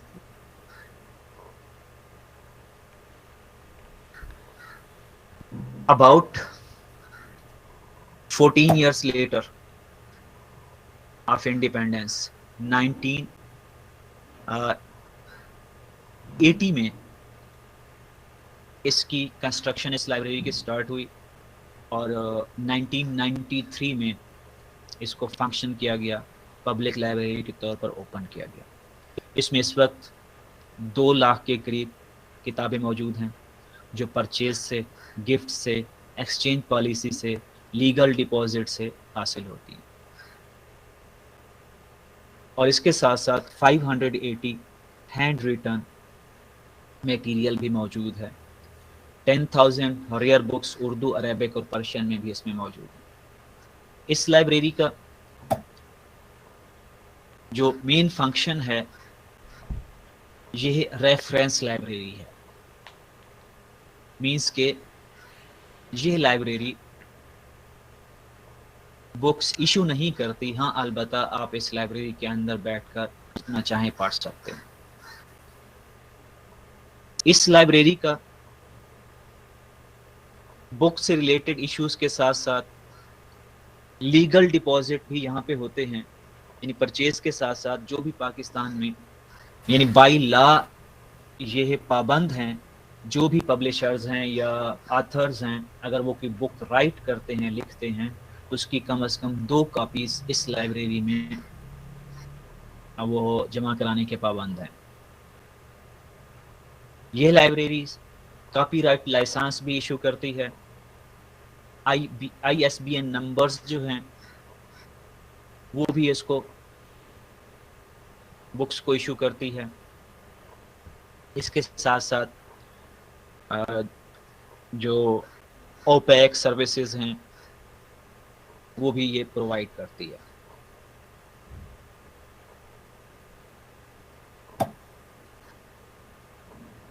अब हम आते हैं, ये तो था उस वक्त की बात जब लाइब्रेरीज को एक बिल्डिंग्स के अंदर बुक्स, मैगजीन, जर्नल्स, न्यूज़पेपर्स तक महदूद कर दिया गया था। लेकिन आज हम एक ऐसी एज में मौजूद हैं, एक ऐसी दुनिया में मौजूद हैं जो डिजिटल एज कहलाती है। कंप्यूटर्स ने पूरी दुनिया को रेवोल्यूशनाइज कर दिया है। इतनी बड़ी बड़ी तब्दीलियां आ चुकी हैं कि हर चीज को बदल के रख दिया है।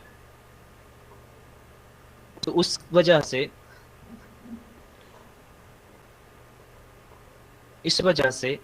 लाइब्रेरीज भी इससे मुतासिर हुई हैं। तो वो पुरानी लाइब्रेरीज जिसमें कैटलॉगिंग, क्लासिफिकेशन,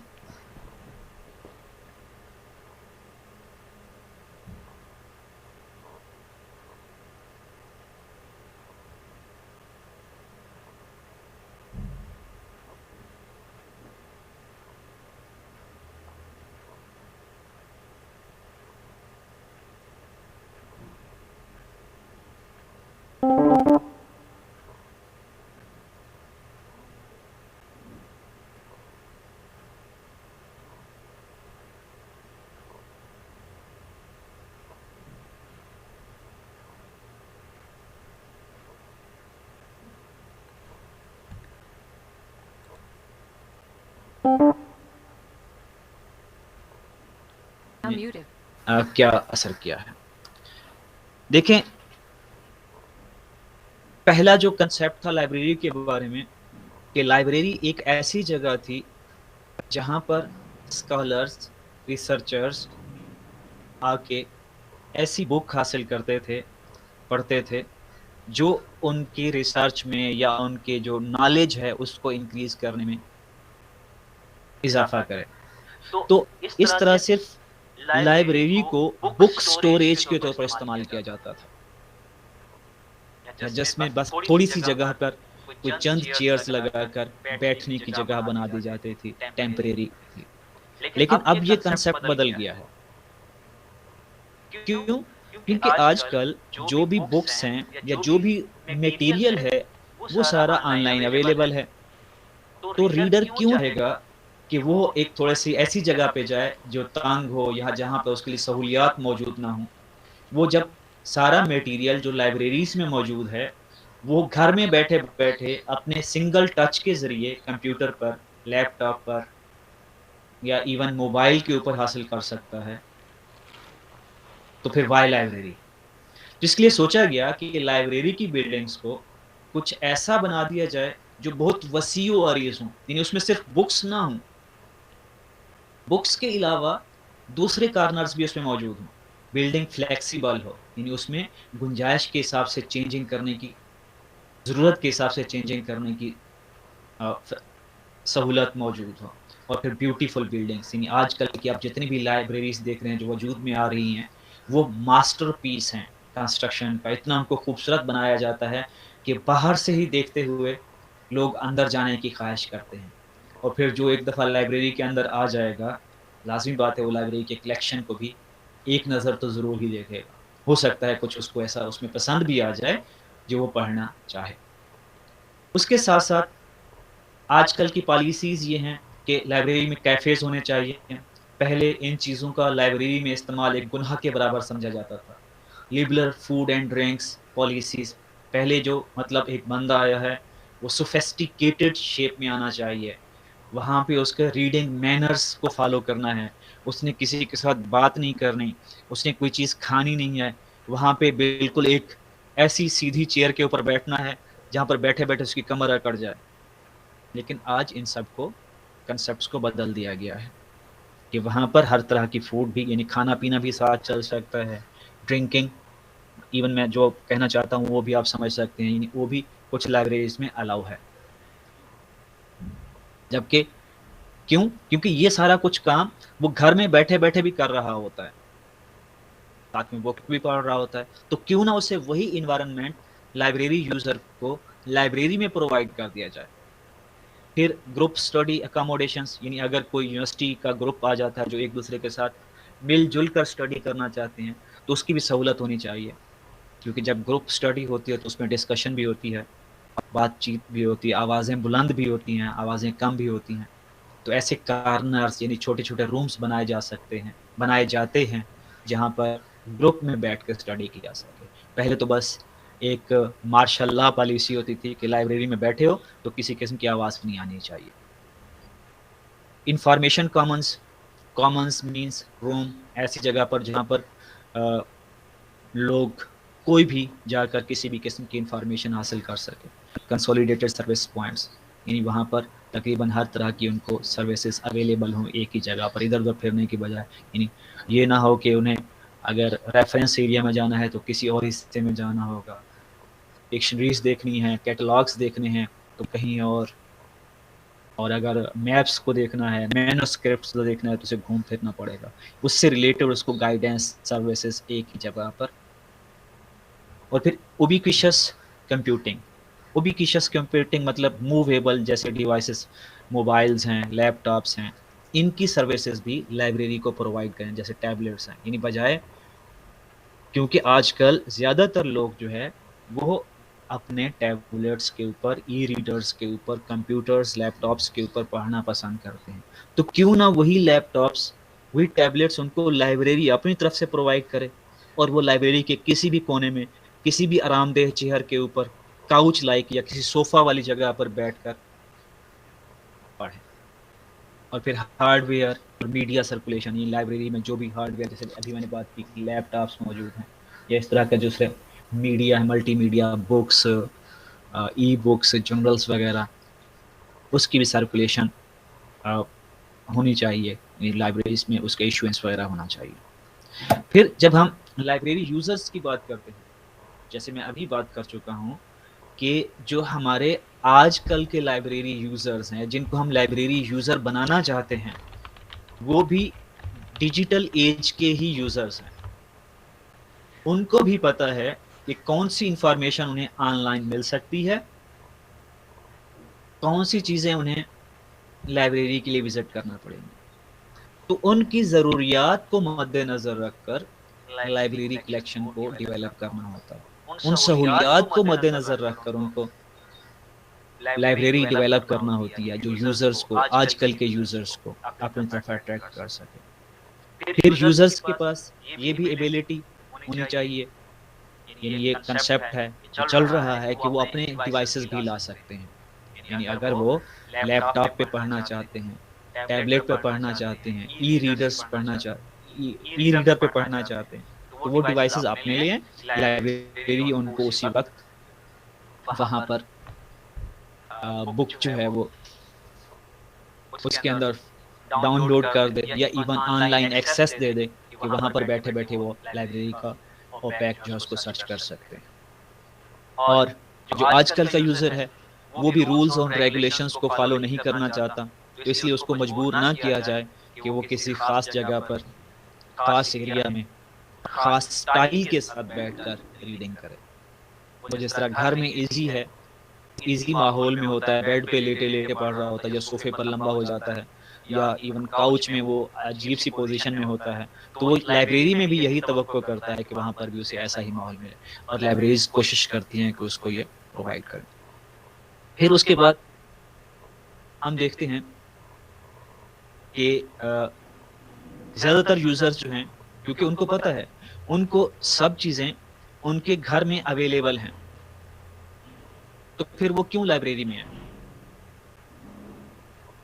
तो ज़्यादातर जैसे यूनिवर्सिटीज़ में होता है को कि कोई चीज़, चलो फ्री पीरियड है, लाइब्रेरी का चक्कर लगा लेते हैं। चलें जी, आज क्लास मिस हो गई है, तो थोड़ी देर के लिए वक्त गुजारने के लिए लाइब्रेरी बैठ जाते हैं। तो अगर वो लाइब्रेरी आ ही गए हैं, तो फिर उनको इस बात का पाबंद नहीं करना चाहिए कि वो अगर आए हैं तो फिर पढ़ें भी लाजमी। उनको लाइब्रेरी में आने दें, उससे आगे वो क्या पढ़ते हैं, कब पढ़ते हैं, ये उन पे छोड़ दें।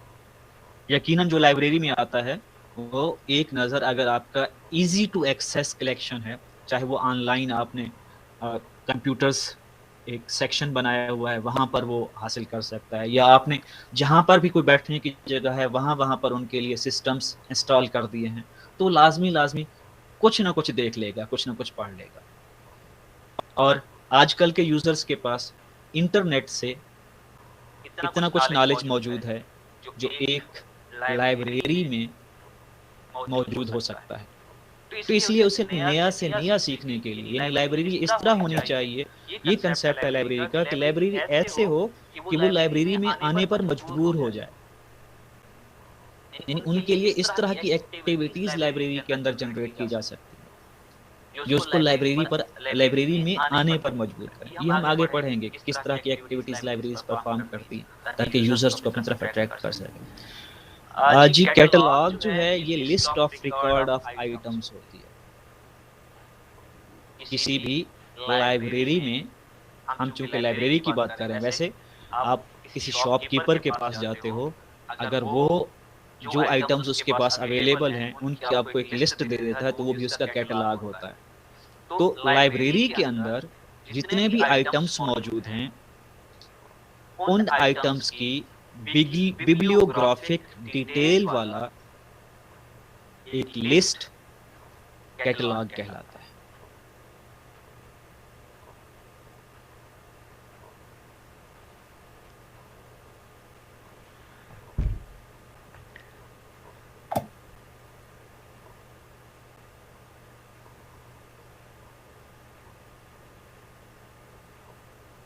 बुक्स जब लाइब्रेरी में खरीदी जाती हैं, तो उसके बाद सबसे पहला काम उनकी कैटलॉगिंग और क्लासिफिकेशन होता है। कैटलॉगिंग तो लिस्ट है, वो जिसमें उसकी पूरी डिटेल होती है कि बुक का नाम क्या है, इसका ऑथर कौन है, पब्लिशर कौन है, एडिशन कौन सा है, कितने पेजेस हैं, इसमें इलस्ट्रेशन हैं या नहीं है, इसमें टॉपिक्स कौन कौन से हैं, ये सारी चीज़ें इसमें होती हैं। फिर उसके बाद जो है क्लासिफिकेशन होती है। क्लासिफिकेशन का मतलब यह है कि बुक्स को सब्जेक्ट वाइज अरेंज किया जाता है, ग्रुप्स में अरेंज किया जाता है। अब इसके लिए डिफरेंट स्कीम्स यूज़ होती हैं। पाकिस्तान में ज़्यादातर जो स्कीम यूज़ होती है क्लासिफिकेशन की, वो डेवी डेसिमल क्लासिफिकेशन है, जिसमें हर टॉपिक को एक बाकायदा नंबर दिया जाता है जो कि 0 से लेकर 999 के दरमियान में होता है।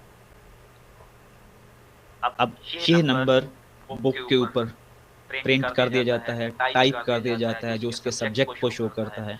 फिर इस नंबर के हिसाब से लाइब्रेरी रैक्स के अंदर मटेरियल को अरेंज कर दिया जाता है। नेक्स्ट लेवल पे आता है लाइब्रेरी रिसोर्सेज, यानी लाइब्रेरी में किस तरह का मवाद मौजूद हो सकता है। बुक्स हैं, आप जानते हैं ये प्रिंटेड फॉर्म में मौजूद होती हैं। फिर आजकल ई बुक्स आ गई हैं जो ऑनलाइन एक्सेस के जरिए या कंप्यूटर लाइब्रेरी अपने कंप्यूटर सिस्टम में उनको फीड कर सकती है। आर्टिकल्स हैं, ई जर्नल्स हैं, ये भी डाउनलोडेड फॉर्म में या सीडी फॉर्म में या किसी फॉर्म में लाइब्रेरी में मौजूद होते हैं। इनको भी इलेक्ट्रॉनिक डिवाइसेस के जरिए एक्सेस किया जाता है। डेटाबेसेस हैं, ऑनलाइन डेटाबेसेस भी हो सकते हैं, ऑफलाइन डेटाबेसेस भी हो सकते हैं।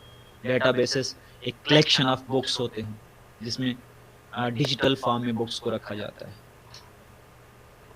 क्विक सर्च है, यानी किसी भी एक टॉपिक से रिलेटेड इंफॉर्मेशन, जैसे हम किसी वर्ड को आजकल सर्च करते हैं, किसी वर्ड के मीनिंग सर्च करते हैं, यानी ऑनलाइन जो हम सर्चिंग करते हैं उसको क्विक सर्चिंग कहा जाता है।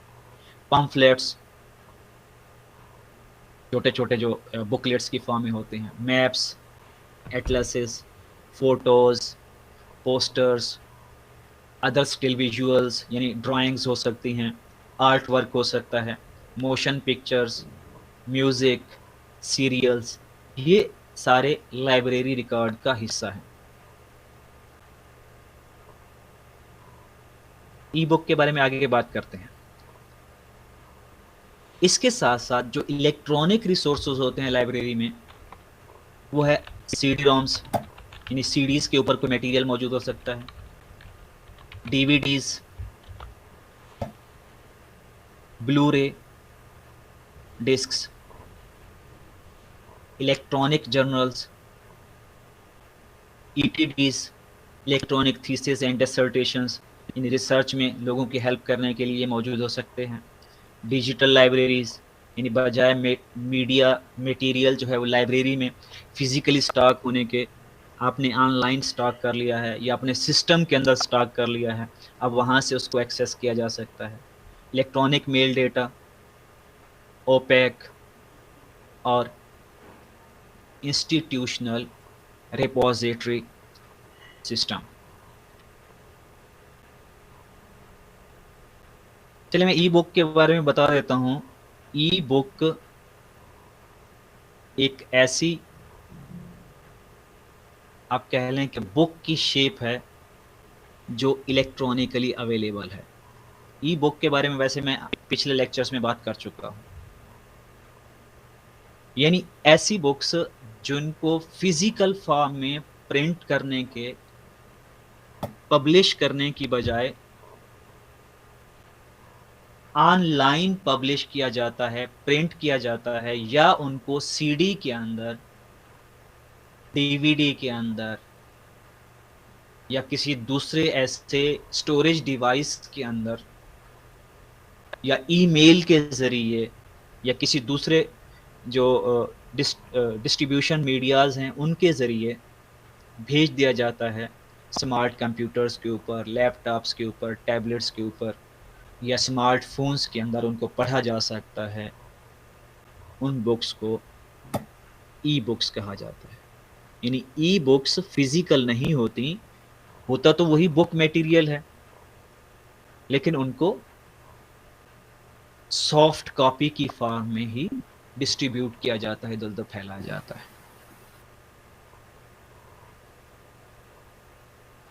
OPAC online public access catalogue को कहते हैं।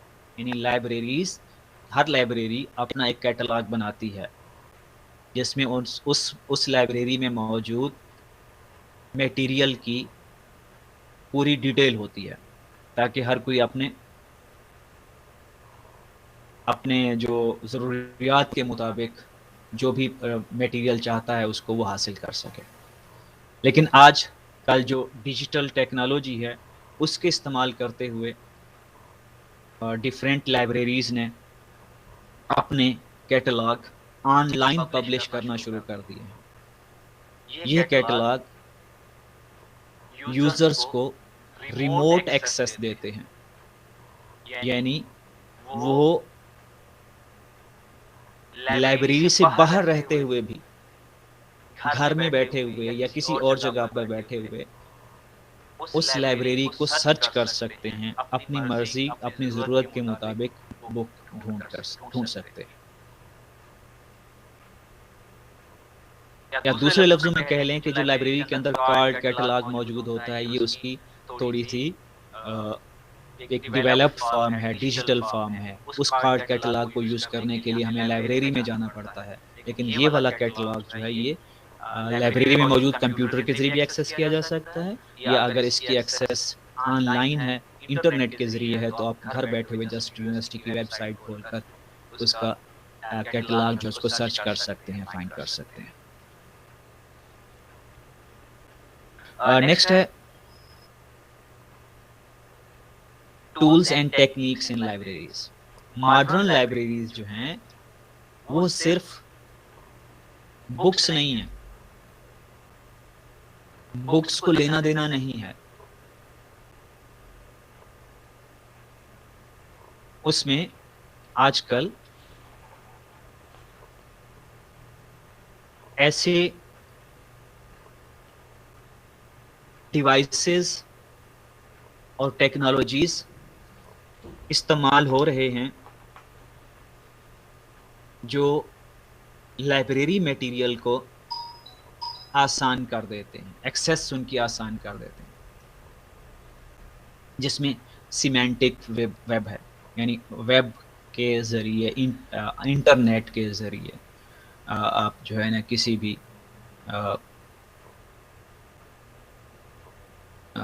लाइब्रेरी को एक्सेस कर सकते हैं। क्लाउड कंप्यूटिंग ये है कि इंटरनेट के ऊपर जब आप अपना डाटा स्टोर कर लेते हैं, यानी हर कुछ ऐसी कंपनीज मौजूद हैं जो आपको अपनी वेबसाइट के ऊपर अपना अकाउंट बनाकर वहाँ पर डाटा स्टोर करने की इजाज़त देती हैं, यानी ऑनलाइन आप डाटा स्टोर करते हैं, तो इस डाटा को क्लाउड कहा जाता है। और चूँकि ये कंप्यूटर्स के ज़रिए होता है, इसलिए इसे क्लाउड कंप्यूटिंग का नाम दिया जाता है। Mobile cloud apps and services हैं, यानी बजाय आप इंटरनेट को एक्सेस करने के, आप क्लाउड्स को यानी मोबाइल ऐप्स के ज़रिए या लैपटॉप के ज़रिए ऐसा आसान एक्सेस दे दिया जाता है, बजाय कि पूरी वेबसाइट खोलो, उसमें हर चीज़ सर्च करो, आप ऐप्स के ज़रिए उसको कर सकते हो। मोबाइल टेक्नोलॉजीज़, यानी मोबाइल टेक्नोलॉजी मतलब मोबाइल फ़ोन की बात नहीं हो रही, मोबाइल यानी ऐसी टेक्नोलॉजी का इस्तेमाल जो हम हियर एंड देयर इधर-उधर कर सकते हैं, कहीं पे भी इस्तेमाल कर सकते हैं। क्यूआर कोड्स, ऑनलाइन मटेरियल को आज क्यूआर कोड से आप वाकिफ़ ही हैं। बार कोड्स की तरह का कोड होता है, जैसे आप अपने मोबाइल को जब व्हाट्सएप को डेस्कटॉप पे यूज़ करना चाहते हैं, व्हाट्सएप वेब यूज़ करते हैं, तो वहाँ पर आपको स्कैन करना होता है, जिसको क्यूआर कोड स्कैन करना होता है, तभी वो आपके साथ कनेक्ट होता है। तो क्यूआर कोड्स के ज़रिए लाइब्रेरी सर्विसेज को आसान किया जा सकता है। यानी अगर कोई ऑनलाइन बुक हासिल करनी है तो लाइब्रेरी में मेंबर आए या आप ऑनलाइन आपके क्यूआर कोड मौजूद हों, जस्ट उसको स्कैन करें तो वो बुक ऑटोमेटिकली उसके जो डिवाइस है उसके अंदर डाउनलोड हो जाए और वो उसको वहाँ से पढ़ ले। Social media web, please wait 1 minute, I will be back. WhatsApp web के बाद आपने फर्स्ट लिंक पर क्लिक करना है। आपके व्हाट्सएप का डेटा भी खुला होना चाहिए और हॉटस्पॉट भी ओपन होनी चाहिए।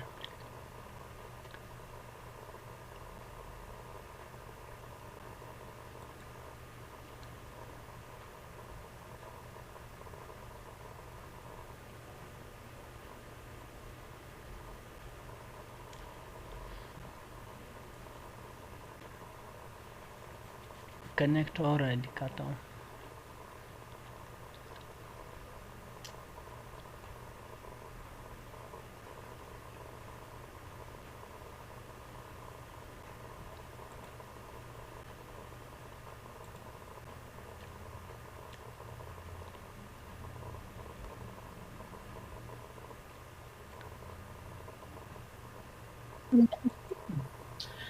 Sorry for inconvenience. फिर उसके बाद क्यूआर कोड्स हैं, वो बता चुका हूँ आपको। सोशल मीडिया यानी आजकल जैसे यूट्यूब है, फेसबुक है, व्हाट्सएप है, इसके ज़रिए भी अपनी लाइब्रेरी की तशहीर की जा सकती है। व्हाट्सएप ग्रुप्स बनाकर लोगों को बुक्स भेजी जा सकती हैं, डिजिटल बुक्स की बात कर रहा हूँ। सोशल मीडिया के ऊपर कोई एडवर्टाइजमेंट, लाइब्रेरी ट्यूटोरियल्स जिसमें लाइब्रेरी के जो मटेरियल है उसके बारे में इंफॉर्मेशन लोगों को भेजी जा सकती है। फिर RFID टेक्नोलॉजी है। RFID टेक्नोलॉजी इंफ्रारेड टेक्नोलॉजी होती है, जिसको आप देखते हो कभी आप शॉपिंग के लिए गए हों, ये जो बड़े बड़े चेन स्टोर्स होते हैं जैसे जे डॉट है या इस तरह के दूसरे हैं, तो वहाँ पर उन्होंने अपने जो कपड़े हैं या इस तरह की चीज़ें हैं उनके साथ एक टैग्स लगाए हुए होते हैं, जो दरवाजे के पास स्कैनर में से अगर उनको कोई लेके निकलता है तो वो उसको डिटेक्ट कर लेते हैं। तो इस तरह की टेक्नोलॉजी बुक्स में भी इस्तेमाल होती है कि लोग बुक्स को RFID टेक्नोलॉजी के ज़रिए विदाउट परमिशन बाहर नहीं ले जा सकते, या RFID टेक्नोलॉजी उनके कार्ड्स के अंदर और बुक के अंदर जब इंस्टॉल कर दी जाती है, छोटी छोटी चिप्स की सूरत में होती हैं, तो अब अगर ऐसे जो डिटेक्टिंग सेंटर्स होते हैं उनके पास से वो दोनों चीज़ें लेके गुजरते हैं, तो वो ऑटोमेटिकली उनकी एंट्री लाइब्रेरी के लैंडिंग सिस्टम में कर देते हैं। ऑटोमेटेड सर्कुलेशन सिस्टम, ऑटोमेटिकली बंदे को जो है ना किसी लाइब्रेरियन की या किसी ऐसे बंदे की बुक सर्कुलेट करने के लिए लेने के लिए ज़रूरत नहीं पड़ती, वो खुद से ही उसको इस्तेमाल मतलब खुद से इशू करा लेते हैं। यानी सेल्फ चेक इन और सेल्फ चेक आउट, यानी बुक को खुद कार तरीके से, जैसे आजकल बैंक्स में टेलर मशीन्स ऐसी भी होती हैं जिनमें आप कैश डाल सकते हैं या कैश उनमें से निकाल भी सकते हैं, तो इस तरह की मशीन्स लाइब्रेरीज़ के अंदर भी इंस्टॉल की जा रही हैं, जिनके ज़रिए कोई भी बंदा आके खुद ही बुक को इशू भी करा लेता है और ख़ुद ही वापस कर लेता है डिजिटल तरीके से। GPS नेविगेशन है। GPS नेविगेशन मतलब जैसे आप GPS को इस्तेमाल करते हुए आप कहीं भी किसी भी जगह पर पहुंच सकते हैं, तो इसी तरह आजकल बुक्स को सर्च करने के लिए भी GPS टेक्नोलॉजी इस्तेमाल की जाती है। हर बुक के अंदर GPS टैग इंस्टॉल कर दिया जाता है और फिर यूज़र उस GPS टैग को अपने मोबाइल के ऊपर या अपना जो भी उसका डिवाइस है, टैबलेट है, जो भी है, उसके ज़रिए वो लोकेट करते हुए उसकी एग्जैक्ट लोकेशन पर जाकर उसे कलेक्ट कर लेता है। यानी बजाय इसके कि इधर-उधर ढूँढने के, वो एग्जैक्ट लोकेशन पर पहुँच जाता है। Redox style landing machines. Redox style landing machines क्या हैं कि ये जिस तरह आप कुछ कंपनीज़ जो हैं अपनी सर्विसेज देने के लिए कहीं-कहीं पर ऐसे आउटलेट्स बना देती हैं, जिनके ज़रिए वो उस प्रोडक्ट को परचेज़ कर सकते हैं, ख़रीद सकते हैं। जैसे अगर आप यूरोप या यूरोप की बात करें या मॉडर्न सिटीज़ की बात करें, वहाँ पर रोड्स के किनारे बड़े-बड़े ड्रिंक्स रैक्स रख दिए जाते हैं। जस्ट आपने उसके अंदर कॉइन पुट करना है या जो पैसा है वो आपने डालना है, तो आपका रिक्वायर्ड जो आइटम है वो आपके बाहर आ जाता है। तो इस तरह की बुक्स के लिए भी टेक्नोलॉजी इस्तेमाल हो रही है। यानी कोई भी लाइब्रेरी अपने लोकेलिटी के अंदर डिफरेंट बिजी पोजीशन, जैसे मार्केट्स के अंदर या कहीं-कहीं पर छोटे-छोटे रिडॉक्स मशीन्स इंस्टॉल कर देती है, उसमें बुक्स मौजूद होती हैं। जो भी मेंबर है लाइब्रेरी का, वो यहाँ पे अपना कार्ड स्कैन करता है और उस मशीन में मौजूद बुक्स में से कोई एक सिलेक्ट करके उसको इशू करा के ले जाता है और पढ़ने के बाद वहाँ पर वापस भी कर सकता है। वेब ओपैक यानी ऑनलाइन एक्सेस जब ओपैक की हो जाती है तो उसे हम वेब ओपैक का नाम देते हैं।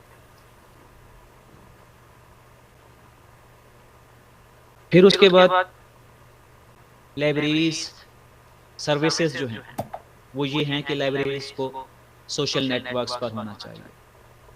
लाइब्रेरी को गेमिंग यानी आज कल का जो कंसेप्ट है वो ये है कि लाइब्रेरी जिसका इनिशियल पर्पस बुक्स को स्टोर करना और डिसेमिनेट करना है, वो पर्पस कहीं पीछे रह गया है। क्यों? क्योंकि बुक्स अब हर किसी के एक्सेस में हैं, ऑनलाइन मौजूद हैं। अगर लाइब्रेरी में कोई मटेरियल मौजूद है तो उस मटेरियल तक लोगों को लाने के लिए कोई ऐसे काम करने होंगे, ऐसी सहूलियात प्रोवाइड करनी होंगी कि लोग लाइब्रेरीज की तरफ मुतवज्जा हो जाएं। यानी वो लाइब्रेरी में आकर अपना जो है टाइम भी वहाँ पे गुजार सकें और उसके साथ साथ वहाँ पर कुछ नॉलेज भी गेन कर सकें। इसके लिए डिफरेंट टेक्निक्स यूज होती हैं, जिसमें मैंने आपको बताया भी कि वहाँ पे गेमिंग सेंटर्स बना दिए जाएं कि लोग आके वहाँ पर गेम भी खेलें, और उसके साथ साथ अगर किसी का कोई दिल चाहे थोड़ी देर के सस्ताने के दौरान वो लाइब्रेरी को भी इस्तेमाल कर ले और साथ साथ कुछ सीख भी ले और टाइम भी अच्छा गुजार ले। डिजिटल स्टूडियो मीन मतलब उसमें हाई क्वालिटी, हाई एफिशिएंसी जो मूवीज, पिक्चर्स वगैरह हैं वो भी देखने का इंतजाम होना चाहिए। डिजिटल लाइब्रेरी वहाँ पर मौजूद हो, रिसर्च असिस्टेंस होनी चाहिए, यानी रिसर्चर्स अगर लाइब्रेरी का विजिट करते हैं तो उनको अपने टॉपिक से रिलेटेड इंफॉर्मेशन या वहाँ पर कोई ऐसे बंदे अवेलेबल होने चाहिए जो उसको बेस्ट सर्विसेज प्रोवाइड कर सकें, उसको रिसर्च आर्टिकल लिखने में या कोई चीज़ ढूंढने में उसकी हेल्प कर सकें। कंप्यूटर्स एंड लैपटॉप्स भी लाइब्रेरी में मौजूद होने चाहिए, के बजाय वो फिजिकल मटेरियल पढ़ने के लोग कंप्यूटर्स के ऊपर, लैपटॉप्स के ऊपर क्विक रेफरेंस, किसी भी टॉपिक से मुतालिक ये उसे पता करना हो कि ये किस बुक में पब्लिश हुआ है, किस राइटर का है, तो उसकी भी लाइब्रेरीज जो है उसको सर्विसेज प्रोवाइड करें। ऑडियो बुक्स, क्योंकि आजकल लोग पढ़ने के साथ साथ सुनना भी ज़्यादा पसंद करते हैं, तो ऐसी बुक्स वहाँ पे मौजूद होनी चाहिए जिनको ऑडियो सुना जा सके। ब्लॉग्स, जो सोशल मीडिया ब्लॉग्स वगैरह लिखे जाते हैं, लाइब्रेरीज ब्लॉग्स, इस तरह जो रिसर्च सोसाइटीज़ हैं उनके ब्लॉग्स की एक्सेस वहाँ पे अवेलेबल हो। डाउनलोड एंड प्ले, यानी लोग वहाँ पर अपने डिवाइसेस के अंदर, क्योंकि बहुत सारी ऐसी गेम्स होती हैं या बहुत सारी ऐसी बुक्स होती हैं जो ऑनलाइन अवेलेबल होती हैं, हर बंदे के एक्सेस में नहीं होती, सिर्फ वही बंदा उनको डाउनलोड कर सकता है जो ऑथोराइज्ड होता है। तो लाइब्रेरीज को ये एक्सेस देनी चाहिए ताकि लोग वहाँ पर आकर ऐसी बुक्स जो रिस्ट्रिक्टेड हैं उनको डाउनलोड कर सकें, ऐसी चीज़ें जो रिस्ट्रिक्टेड हैं जैसे गेम्स वगैरह उनको डाउनलोड कर सकें। ऑथर टॉक्स, अगर कोई बुक नई पब्लिश होती है और वो लाइब्रेरी में आती है तो फिर उस बुक के ऑथर की वहाँ पर गपशप अरेंज करनी चाहिए ताकि वो अपना एक्सपीरियंस रीडर्स के साथ भी शेयर करें। स्टोरी टाइम्स, जैसे छोटे बच्चे हैं उनको सिखाने के लिए स्टोरीज वगैरह वहाँ पे सुनाने का बंदोबस्त किया जा सकता है। ये डेली बेसिस पर हो सकता है या annual basis, sorry weekly basis पे हो सकता है। वायरलेस इंटरनेट एक्सेस, इंटरनेट आजकल हर किसी की जान है, इंटरनेट के बगैर एक मिनट भी गुजारा नहीं होता, तो इसलिए वायरलेस एक्सेस वहाँ पे होनी चाहिए कि जैसे ही वहाँ पे आए, और ये फ्री एक्सेस होनी चाहिए बजाय पासवर्ड की, लोग आए जैसे ही प्रीमिसेस में एंटर हों तो ऑटोमेटिकली कनेक्ट हो जाए। इसके साथ साथ म्यूजिक प्रोग्राम्स अरेंज किए जाएं जिससे लोगों का इंटरेस्ट लाइब्रेरीज के अंदर बढ़े, और बहुत सारी चीज़ें इसमें ऐड की जा सकती हैं। अब जो लाइब्रेरियंस आज हैं या लाइब्रेरी के अंदर जो स्टाफ भर्ती किया जाता है, तो उसकी भी जो मॉडर्न कंसेप्ट्स हैं वो ये हैं कि उसमें कुछ ऐसी खसूसियात होनी चाहिए, एबिलिटीज़ होनी चाहिए जो मॉडर्न ज़रूरियात को फिल कर सकें। जैसे उसमें आईसीटी स्किल्स होनी चाहिए, इंफॉर्मेशन कम्युनिकेशन टेक्नोलॉजी जो है उसका इस्तेमाल अच्छी तरह से जानता हो, नॉलेज ऑफ क्लाउड कंप्यूटिंग, क्योंकि आजकल हम जो लाइब्रेरीज हैं वो डिजिटल लाइब्रेरीज की तरफ बढ़ रहे हैं, ऑनलाइन रिसोर्सेज की तरफ बढ़ रहे हैं, इसलिए इन ऑनलाइन चीज़ों को एक्सेस करने का नॉलेज उसे होना चाहिए। ऑनलाइन कंटेंट जो है लाइब्रेरी का कंटेंट है उसको मैनेज करना जानता हो कि लाइब्रेरी के बुक्स को ऑनलाइन कैसे रखना है, कैसे इशू करना है, क्या करना है। और सब्जेक्ट पोर्टल्स, यानी जहाँ पर किसी भी सब्जेक्ट से रिलेटेड मवाद इजीली अवेलेबल हो। इंफॉर्मेशन लिटरेसी, यानी कंप्यूटर का इस्तेमाल जिसमें आप माइक्रोसॉफ्ट वर्ड है, एक्सेल है, स्प्रेडशीट्स हैं, इन सब के बारे में उसको पता होना चाहिए। कॉपीराइट्स, यानी कौन सा मटेरियल है जो आप कॉपी कर सकते हैं या जिसके ऊपर कोई लॉज अप्लाई होते हैं। प्रोजेक्ट मैनेजमेंट स्किल्स, यानी लाइब्रेरी के अंदर अगर कोई प्रोजेक्ट शुरू किया जाता है, जैसे लोगों की ट्रेनिंग का प्रोजेक्ट शुरू किया जाता है, लोगों को कोई नई चीज़ सिखाने के लिए, या इवन के लाइब्रेरियंस की ट्रेनिंग का कोई अगर प्रोग्राम अपनी लाइब्रेरी में शुरू किया जाता है तो उस प्रोजेक्ट को मैनेज करने की सलाहियत भी उसमें होनी चाहिए। डिजिटल डिस्कवरी, यानी ऑनलाइन कोई चीज़ अगर ढूंढना है तो वो ढूंढ सकता हो। सर्च द वेब रेगुलरली, यानी उसे अप टू डेट होना चाहिए। ऑनलाइन जो भी चीज़ें नई नई आ रही होती हैं उसके बारे में उसे पता होना चाहिए। एथिक्स एंड सोशल रिस्पॉन्सिबिलिटी, जो भी जिस सोसाइटी में वो रह रहा है उस सोसाइटी की कुछ नॉर्म्स होते हैं, कुछ कायदे कवानीन होते हैं, उन कायदे कवानीन के मुताबिक उसे अमल करना चाहिए।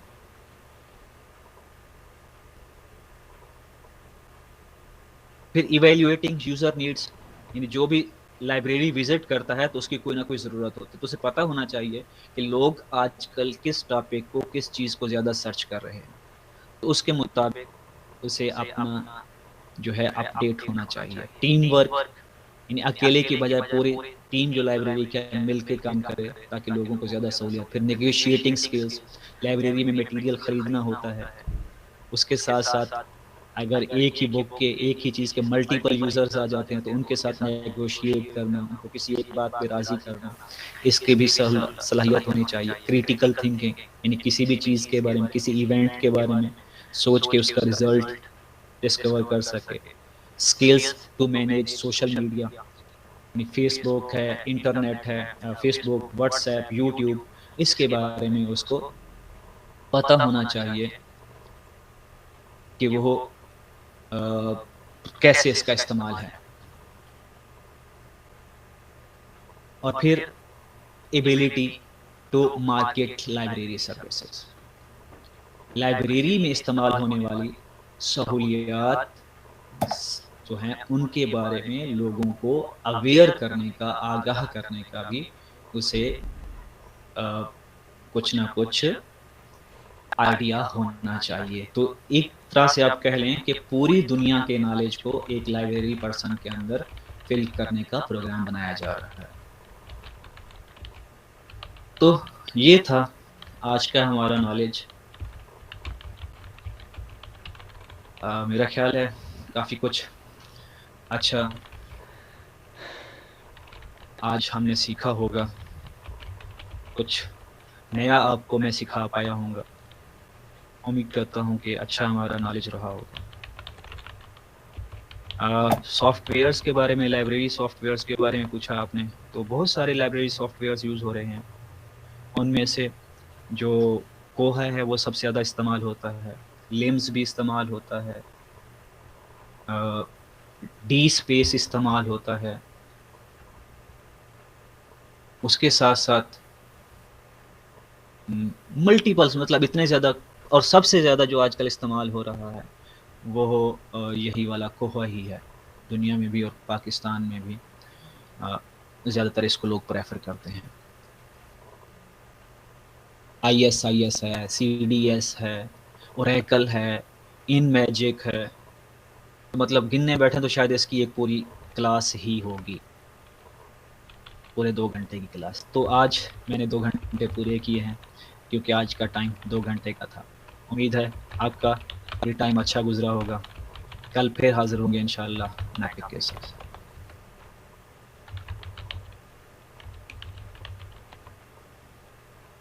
इसके साथ ही अल्लाह हाफिज़, स्टे ब्लेस्ड, अपना अपने इर्द गिर्द के लोगों का ख्याल रखिए, सबको अपनी दुआओं में याद रखिए और लोगों से दुआएं लीजिए। अल्लाह हाफिज़।